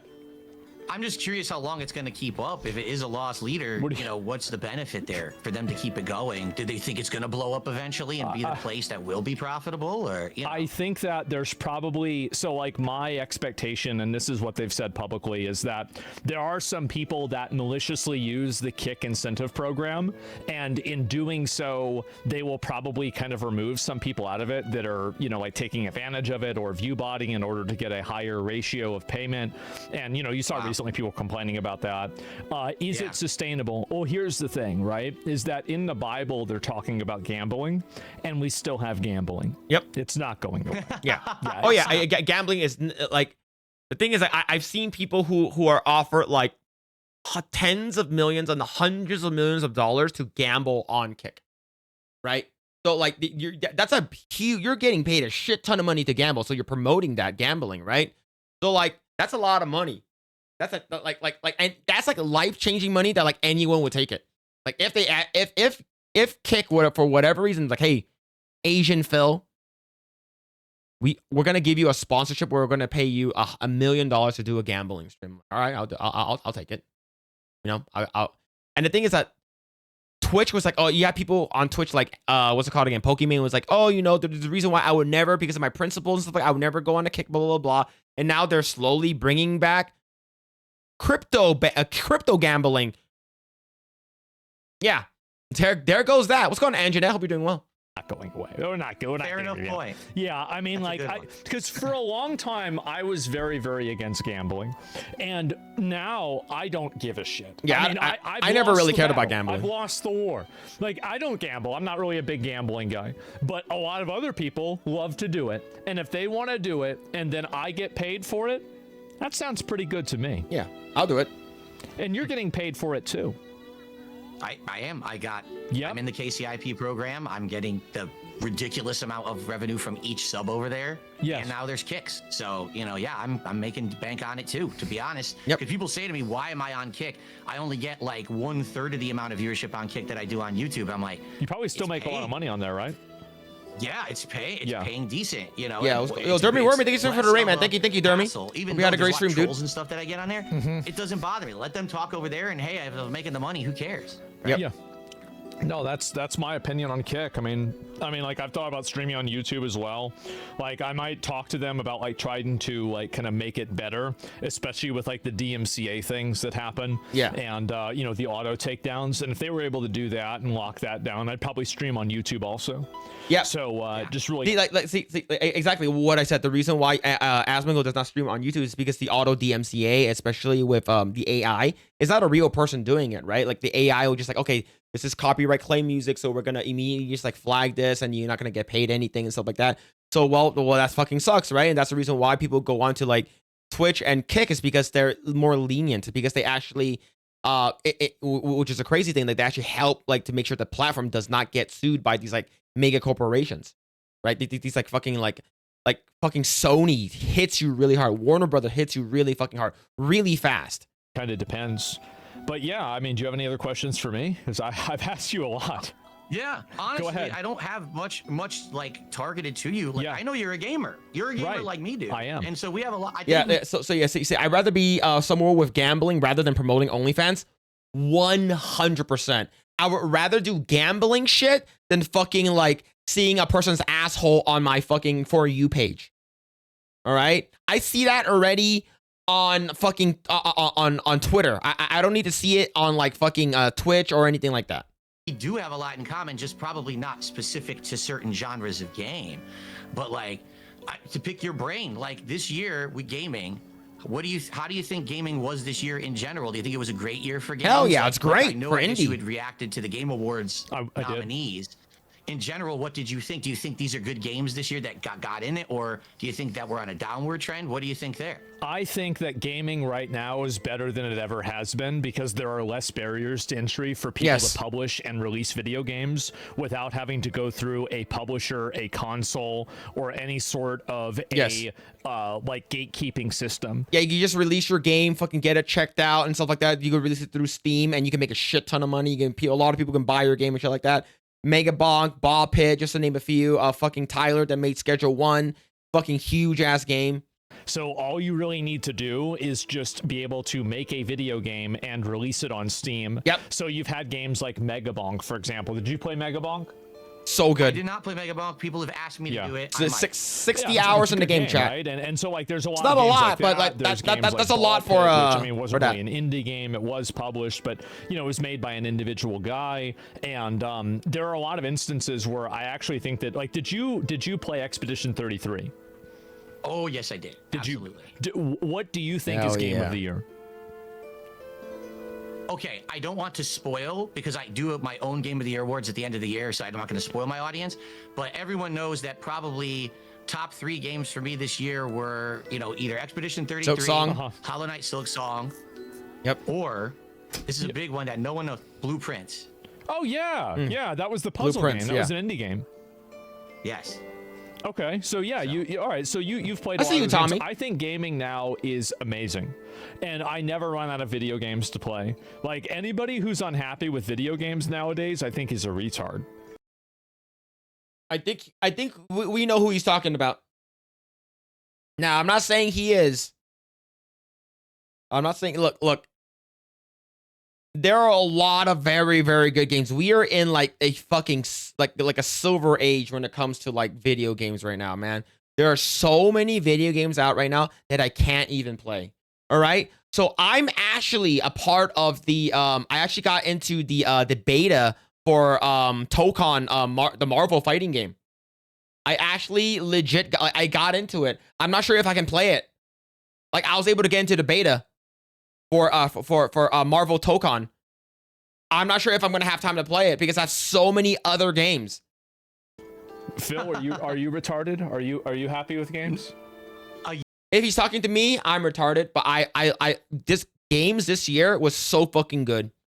We are eating so well this year in terms of video games. It's so fucking good. A year ago, I Yeah. became a PC gamer, so now I have a gaming PC and I can play anything I want, and I'm loving gaming right now. Yes. This is the best. This is, like I said, best year I've had. Hell yeah. Bar none in over a decade. I used to be stuck on console because I couldn't afford a good gaming PC. Oh wow. Now I have one, and it's like the whole new world. The doors have So opened. you've come Here out. comes You've this come giant- out of the cave of being like a Yes. console caveman. Yeah, no, that makes it. There's a lot all of these people that are games. like that. Honestly, it's very common. It's awesome, and I agree with you. Yeah. I had more fun this year playing every game that was not from a AAA studio than Yep. anything I played from a AAA Yep. studio. Every game I played that was Yeah, I agree with DSP here. Like 100%. Game, like I said, Expedition 33. I went into it wanting to not like the game because based off of how overhyped it is, and it's like fucking blew my pants off. There's so many fucking good games this year. There's so there's so many. I don't even have time to finish playing Donkey Kong Bonanza. It was like disappointment, mid, boring, samey shit, not putting effort in. And then the other thing that gets me too is I mean, maybe you don't agree. I think they lie about it. Like Ubisoft just came out there like, oh yeah, Assassin's Creed Shadows did really well for us. In what No, it fucking didn't. universe? Well, Who was it's talking about that game? it's manipulative language. Oh, yeah, So absolutely. like whenever they said Assassin's Creed Shadows did very well, they were including Assassin's Creed Shadows in the blanket statement that Assassin's Creed was doing well categorically as a franchise. And the frame of reference that they were using, like the analytical point they were using, were the amount of people that were logged in and playing the game based off of the amount of hours that they were playing. So it wasn't. Do you know what I'm seeing right now? You know what I'm seeing right now? I can see is like on the count of three. On the count of three, DSP. Do you think that this year is a great year for gaming? 1, 2, 3. Yes. They both say yes. It's like, fuck. On a count of three, DSP, what is your favorite video game this year? 1, 2, 3. Expedition 33. Did we just become best friends? Yup. That's exactly what is happening right now. We're seeing a friendship blossoming into a beautiful flower. Actually anything about the sales of the game. It wasn't anything about the amount of actual players of the game necessarily. The harmonic, it was like a PP third poo-poo? level, second order Gray? fucking Rouse Effie? you know, metric that they were using. And in my opinion, I think it's very obvious, right? If Assassin's Creed was actually doing very well and Ubisoft was doing very well, their stock wouldn't have gone down 90% in 5 years, right? It would have gone back up. Yeah, and it hasn't been going back up because it's a shitty company. I mean, did you play Assassin's Creed Shadows? For about 10 hours, I could not stomach it. Damn, any that's further. a lot. 10 hours? I had enough. I was so bored. 10 hours? I kind of agree with you if you want me to be honest. Like I did the same thing. Like I did a few of them and then I realized like the entire world scaled with you and there was like no real sense of progression. And like after you play the game for an hour, you've pretty much played the entire game. And then I just stopped. Yeah, I just lost interest and I didn't really care. I also like games that you're supposed to be an assassin, and what you do is you go inside the enemy base and kill like 72 people. Yeah. Because that's what assassins do, right? They just Sure. wipe out entire armies in one Yeah. swoop. Very realistic to feudal Japan and how they were doing it back then. Yeah, right, of course, yeah. Because with this game, I don't know. Hey, what do you think about the statement that Phil Spencer made a little bit ago? He said, gaming is now in a slump. Like we're in a decline. Yasuke Simulator was godlike. That's why like our games at our studios. Yasuke Simulator had an initial D simulator in there. It was great, and it also had a fucking what's the fucking Squid Game simulator too. It was great. It's a great game. Aren't doing well. Do you think gaming is in a slump right now? I think his brand of gaming is. I think that Xbox, like, I mean, if you, I mean, look at like all of the Xbox franchises, like Doom: The Dark Ages didn't really do extremely well. Yeah, I'm actually surprised that it didn't, but I heard that like some of the people in there were changed, and they made it sort of like very like the Gray said, there's like super parry heavy. They changed some of the mechanics and stuff like that. It wasn't as good as Doom, the most recent, the one prior to that. I think it got nominated for anything in the Game Awards even. Like it was just pretty much released and forgotten instantly because it was bad. You also have Halo, which like, I mean, I don't know how they still have 343. Like they rebranded to Halo Studios, but I think a lot of the same people are there. Like basically Xbox is like, in my opinion, I think Xbox has the most consumer friendly business model. Like, I mean, this is prior to like them increasing the Game Pass price by a lot. But besides that, I actually think they have a very consumer friendly business model. But the problem is that they are also one of these publishers that release these really complex games and these really over designed games, like these, you know, quote AAA games, and they're just dog shit. And so I think Xbox having a problem with that is really, I mean, Phil Spencer is right if you're talking about AAA video games. Like, I think he is right, but the problem is like a lot of the AAA games they're so involved and they're so over designed. Yep. And I think that they're really designed by committee. And so they're set up basically to fail because you don't have any sort of cohesive vision for them. That's really the reason why I think that it fell apart. Well, the thing is that you have like Activision like every year coming out with a Call of Duty game, and it's like, well, you have COD, Black Ops 6, and then you got Black Ops 7. What the fuck happened to like alternating the games, right? They haven't been doing that in a bit, but like, come on, man, like it should be a lot better. Like it's sort of like when you're getting like 2K23, you get 2K24, 2K25. It's like this is the same game as last year. You have like one or two people that's new. You know, like, oh, you get like this year's like rookies or something like that. You get this news, this year's like roster for basketball players. It's like, it's the same game as the previous year. There's nothing innovative. I don't know why people still buy these fucking games, but they sell. Right? But it's not doing, especially Black Ops 7, it's not doing well. And I think that's why Xbox, like, you know, Game Pass, that's why he's saying that about it. I completely agree with you. It seems like we're in like mind on a lot of this stuff because I hear him say shit like that and I'm like, dude, you're in charge of a major part of gaming. If gaming's in a slump, who's responsible? Yeah, you're one of the Xbox is one of the biggest ones. Yeah. Like, how on earth can he just be like, oh no, it's gaming is the slump. That's what's going on. Like, dude, just passing the buck. I mean, in truth, if that was the case, we wouldn't have had Expedition 33 selling a ridiculous amount of copies and Silk Song doing well, even though it's a relatively smaller scale game. We have games that are doing well. Yep. It's just not the big AAA games anymore. And that's a It's good not your thing. games. Yeah, Because exactly. competition, right, spurns creativity and spurns improvement. So now the big guys who used to always have the money print for them every year are like, oh shit, it's not printing anymore. Now we have to try again. Well, they're not able to. It's because the people that work at these studios are fucking incompetent. Like, the executives don't know anything. Yeah, they're just there for the money. The developers and the writers are morons. Like, it's just people that are totally fucking, like, just completely out of it all the way down. Like, I think it's like a structural problem. And that's why you see new studios, like what you were saying, like Standfall Entertainment or any of these other ones that are doing very well. And I think that really you have, like, it's the same studio like Warhorse Studios that made Kingdom Come Deliverance 2. Also a very successful studio. Many of these studios do great, and that's fine, but I think that a lot of them kind of, there's like a I think it's like a corporate entropy where you just keep adding more and more people to the project, and it ends up like basically turning it into like this immovable mass.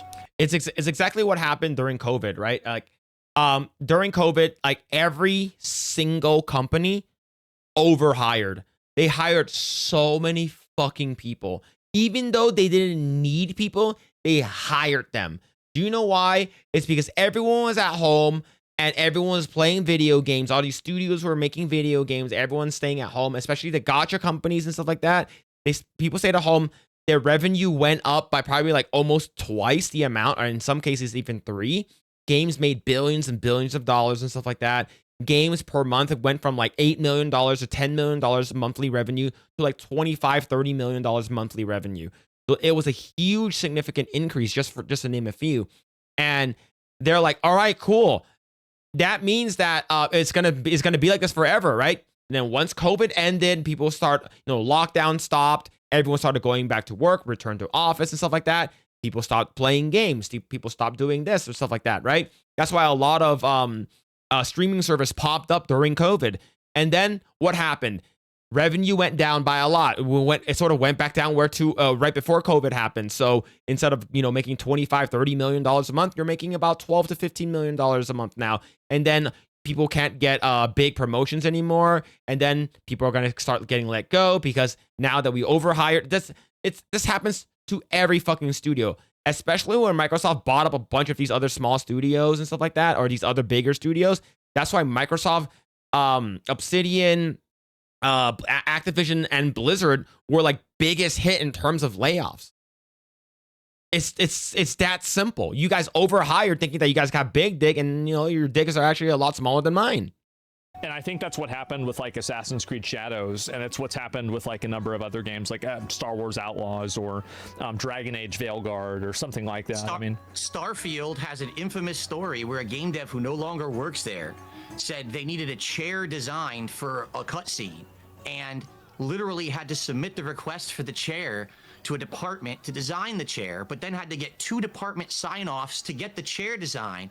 And then they had to wait like 2 months, so their work was held up for 2 months. You're being blocked to get a fucking chair made for a scene. How is that game development? Like, well, it's not. I mean, did you play Starfield? It's awful. It's a piece of shit. Absolute piece of shit game. Yeah. People are telling me, wow, Skyrim was so good. Skyrim is so good. This is going to be the next Skyrim, but in space. It's going to be big dick. It's going to be one of the best games ever. Look, Skyrim is so great. I'm like, all right. I watched gameplay. I'm like, this is the most boring piece of shit I've ever seen. I played it a lot and I hated it. I hated, like, I'd say like 95% of playing the game, and I played it for like 70 hours. It's like someone, what I say now about these modern companies, what they're doing is they got a good original game. They got a Fallout, or they've got an old Assassin's Creed, right? But the people who made it aren't there anymore. So what happens is the new team, they put that game down on a photocopier and they photocopy it. Then they got to make another one. So they take the photocopy of the photocopy and they photocopy that. So what happens is the quality of each copy goes down, down, down. And now, let's play Starfield. It's the hot new Bethesda game. what the fuck is this? This plays Yep. nothing like anything that I liked from Fallout or Elder Scrolls. How did they fuck this up so bad? Because these aren't the same people. Their talent's gone. Yep. They're just copying what their predecessors did. Are you familiar with It the sucks. metaphor of like the ship of Theseus? Have you ever heard of that? Remind me. I have, but it's not coming to mind. Okay, Right so basically it's the question of if you replace every single board except for one board on a ship of the original Yes. ship, Is it still- the yeah, ship it's not. that it originally was? Is it still the ship of Theseus? And I think that's what's happened with a lot of these studios, is that the only person that's still working there that was working there whenever they made good games is the janitor. And everybody else, everybody. And that's the same thing happens not just for video games, but also happens for entertainment. It also happens for movies and TV shows, right? And that's the reason why it's like, oh, from the studio that brought you Toy Story 1, 2, 3, Ratatouille, Finding Nemo, Incredibles, comes a new movie about a little girl that becomes a red panda that actually means that she's having her period. I'm like,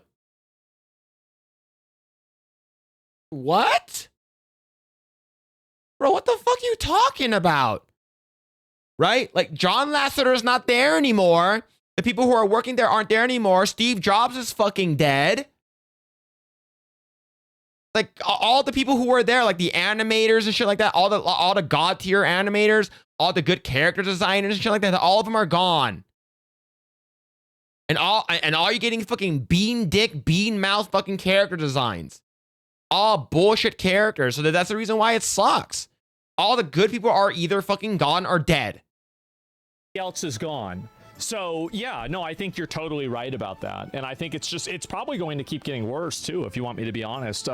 Like a lot of these studios, I think that the way they hire people is embarrassing. I think that just in general, like the kind of people that they bring on the teams, like you're a bit older than I am, but Steve like Jobs, I yeah. hate the people that are around my age. Like I'm 35, like that make video games, like that quirky millennial dog shit. Oh my god, I hate it so much. And it's just so fucking cringe. And now they're writing video games. Makes me crazy. Do you honestly think that Bethesda will ever put out another good game again? No. Nope. I don't think Of so course either. not. Like, no, I mean, like, the thing is that they already fucked up. I think they Elder fucked Scrolls up with 6 Fallout, is the never gonna recent come out. Fallout. They fucked up with Starfield. And if it does, it's gonna be I mean, dog they're gonna shit. make Elder Scrolls 6 good. I don't really see, like, why would anybody think that? I mean, again, now I'm looking forward and I'm hoping to be wrong, but the fact is that their formula for doing things it's dated. It's a dated formula, and I don't really see them being able to innovate. I think that the best thing that they've done in the last 10 years is re-release something that they did 20 years ago. Yep. A That's not very good. remaster or Right. a remake the or some revenue sort. stream, sadly, when something like Starfield fails, is let's just do some more expansions for Fallout 76 or Elder Scrolls Online. It's like this whole formula of now every game that's going to be profitable has to be this Like a live seasonal service, content, yeah. DLC, live service. It's nuts. It's killing gaming, and somehow we're not realizing this. Yep. Like, the best games of the year aren't live service games ever. Yeah. So why are we like rewarding these games? Why are we sinking billions of dollars into GTA Online when it took so long for GTA 6 to come out? That's why it took so long to come out. And it's still not out. It's one of the reasons, I mean, I think for sure, like, I don't hate live service games categorically, but I think that you're right that a lot of companies do kind of fall victim to falling for the idea of, oh, we'll just make the game live service. And I think what happens really is that Making a single player game live service is fucking retarded. And if your company and your game studio does that, you guys deserve to fucking fail. If there's a battle pass in a single player game, just shut it down. these video games, you know, it costs like $300 million to make the game. So you're just realistically not going to make that money back through just like box sales. So like they have to like kind of like basically I don't know, reinforce the sales with battle passes or Yep. with pre-order bonuses or with expansions or DLC or like free bundles, or not free but like you know, paid bundles and like gotcha characters and stuff like this. So I think that's what happens, right, is they run out of money that they can make, just like from like basically it's like, you know, you're gonna at most sell like maybe 3 million copies of this game. Well, you know, 3 million times like 60 even, right, that's 180 million. So like if you're and that's assuming that you make 100% of the profit, which you're obviously Yeah, not you're going not. to. But Yep. like even if you do, and your game's $300 million, okay, well you're still like over $100 million down. So yeah, I think that's what happens, is that these companies, they're too big to succeed. Exactly. They've Yeah. grown too big for their own britches. They spend too much, and then, gee, I wonder why it took so long for that game to come out, and then it's inferior. Oh, now we didn't make the money. Well, you should have just made a good game Yep. that didn't Yep. take $300 million.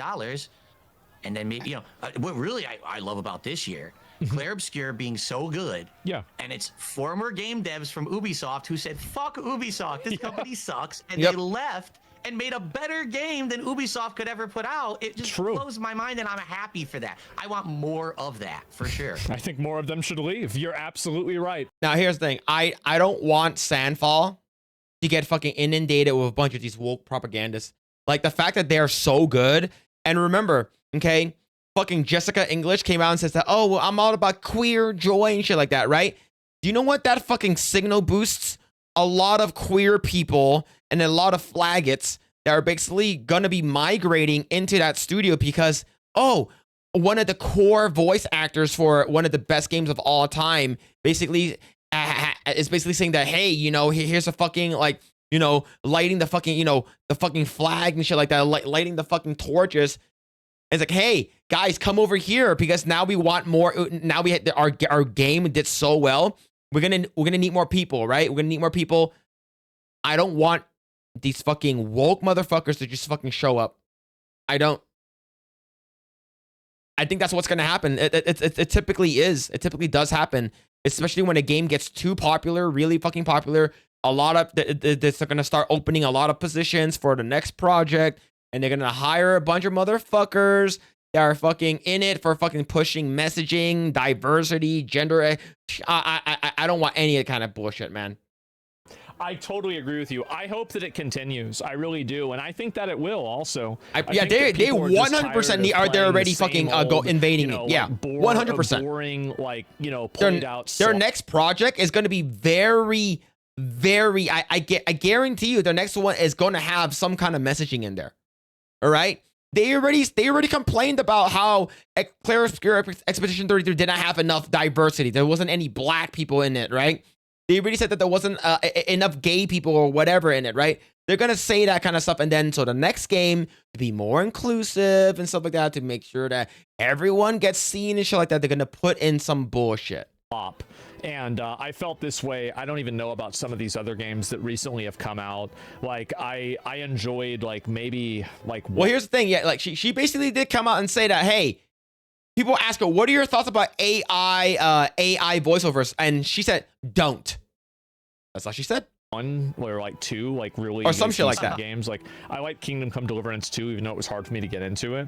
But like other than that, a lot of these other games, I just really couldn't get into them because I thought they were garbage. Like even and like honestly, I would even say Monster Hunter Wilds, I think, had development problems. Oh yeah, and it's like I hope Capcom doesn't have that happen. But like now, I mean, did you play Dragon's Dogma 2? I played Dragon's Dogma 2, but that was before I was on PC. It didn't run too well on console, and I had a lot of problems with it because of didn't that, run so well I on kind of PC dropped it either. after a bit. Yeah, it didn't really want on PC either. Oh, really? Yeah, not really. I mean, like, unless you had like a super, like, I mean, I have a really expensive computer, so like obviously I was able to run it, but like people had tons of performance issues, and so like now Capcom's like they've had like Dragon's Dogma 2 not do well, and also Monster Hunter Wilds not doing well. That doesn't look very good, right? Doesn't look very good at all. Wow. Yeah, like the fact that Monster Hunter Wilds did such terrible, like especially performance issues. A lot of people said that had really, really bad performance issues. I'm not sure if it's still the thing. I haven't gone back to it. Like I'm not sure how much I'm even into the game. But yeah, I played it for a bit. I brought in a lot of mods for the characters and stuff like that. And like for me, like I just feel like it wasn't as great as Monster Hunter World. I think World was just leaps and bounds better than Wilds was. So yeah, I think that even big studios like that are having it happen, which is like Capcom, I would say, is like one of those gold standard companies, right? And Yeah, I think sure. that like what really happened is that like I always go back to this one point where Elon Musk fired 80% of people on Twitter and the website didn't change. And I think that really goes to show, and like what your story was with Starfield, that really goes to show where their priorities are. And I think that it's just like a corporate entropy where they just hire more middle management. Middle management hires more people. Hey, chat, who needs food when food delivers itself to you? Nude mods? No, I did. They are installed, but I made sure that I wasn't using those. I was using the one that just had big ass titties. Manage the middle managers, and then there's just so many of them that before you know it, that's the end. Yeah. The So, food yeah, brought itself to me. I completely agree. Wow, we are of like mind on gaming, man. Like seriously, like everything you're saying, I've said on my streams too. Yeah, I mean, it's pretty cool. If you it's play cool to have this games, conversation. no, I appreciate it. Do you want to know the truth, man? Yeah. Can I drop a little bomb here? Sure. I don't get to have these fucking conversations because everyone hates me for no reason. All right, everyone literally fucking hates my guts.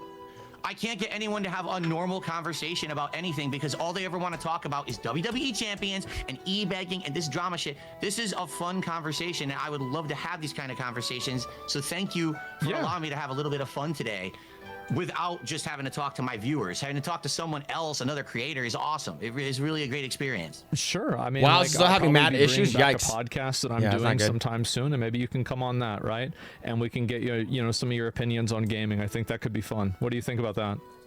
1,000,000% I'm there, dude. great. This has been a great time. You've been awesome to me, and I really appreciate you giving me a fair shake. It's been an awesome experience. I try to give everybody a fair shake, and I try to, you know, like hear their side of the story, etc. So yeah, man, I really do appreciate you coming on and everything. I know obviously it's been kind of a while. I'm sure you've got other things to do. I've got, you know, like a million other fucking drama things to get into, but I do. Your audience is bored with me. Get me off the phone. Stop drooling. Hey, the cat looks You've got good. the cat on now, so it's okay. And so the viewership, of course. There you go. And so no, I mean, I do really appreciate you coming on and, you know, doing everything live and, you know, in front of a big audience like this. It's commendable and it's respectable, and so I do really appreciate you coming on and talking about it. Thank you so much. Really, and thanks to everyone. The audience sounds like the audience really enjoyed it too. Thank you guys for watching. Yep. Again, it's youtube.com/DSP Gaming. That's how you actually see me, not the detractor. If you just search online on YouTube, you won't find me. You have to go to the channel directly. Sadly, you I think stream like at exactly the same time that I do during the day. I go live in the day, and then by a time, like, because you're probably the same way, right? I mean, you have shit that you want to do in the evening, and so like you stream during the day, and then like you finish it, and then now you've got like the evening to do whatever you want. Yeah, what I do is I have 2 streams. One major stream that starts around the same. Phil, would you like a fair shake from Asmon, or would you prefer a shake from Blair? I'm gonna unmod you right now. Same time you start. I end that between like 4:30 p.m. my time. I spend some time with my wife, usually have like a meal, and then I actually have a late stream. So if anyone is interested in checking out my stuff and not interfering Comparing with to oyster sauce, content, you I do a goddamn late right. stream every night around 7 o'clock, 7:30 p.m. Pacific time. If you're interested, And that's You also don't on your have to. DSP gaming channel. That's on DSP Gaming. Nice. Tonight I'm playing Tormented Souls 2. Okay. Continuing on with that playthrough. If anyone's interested, so swing on by. You're welcome.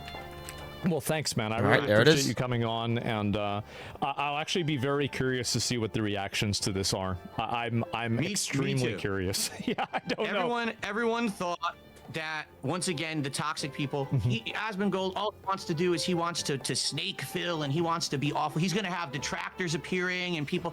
I never got that impression of you at all. I don't know why people are saying that shit. Maybe they were just trying to scare me out of it and to not do it. Yeah. But like, you always seem like a level-headed dude who has fair takes, and I was like, dude, it seems like when you talk about gaming in general, what I hear is just like stuff that I agree with.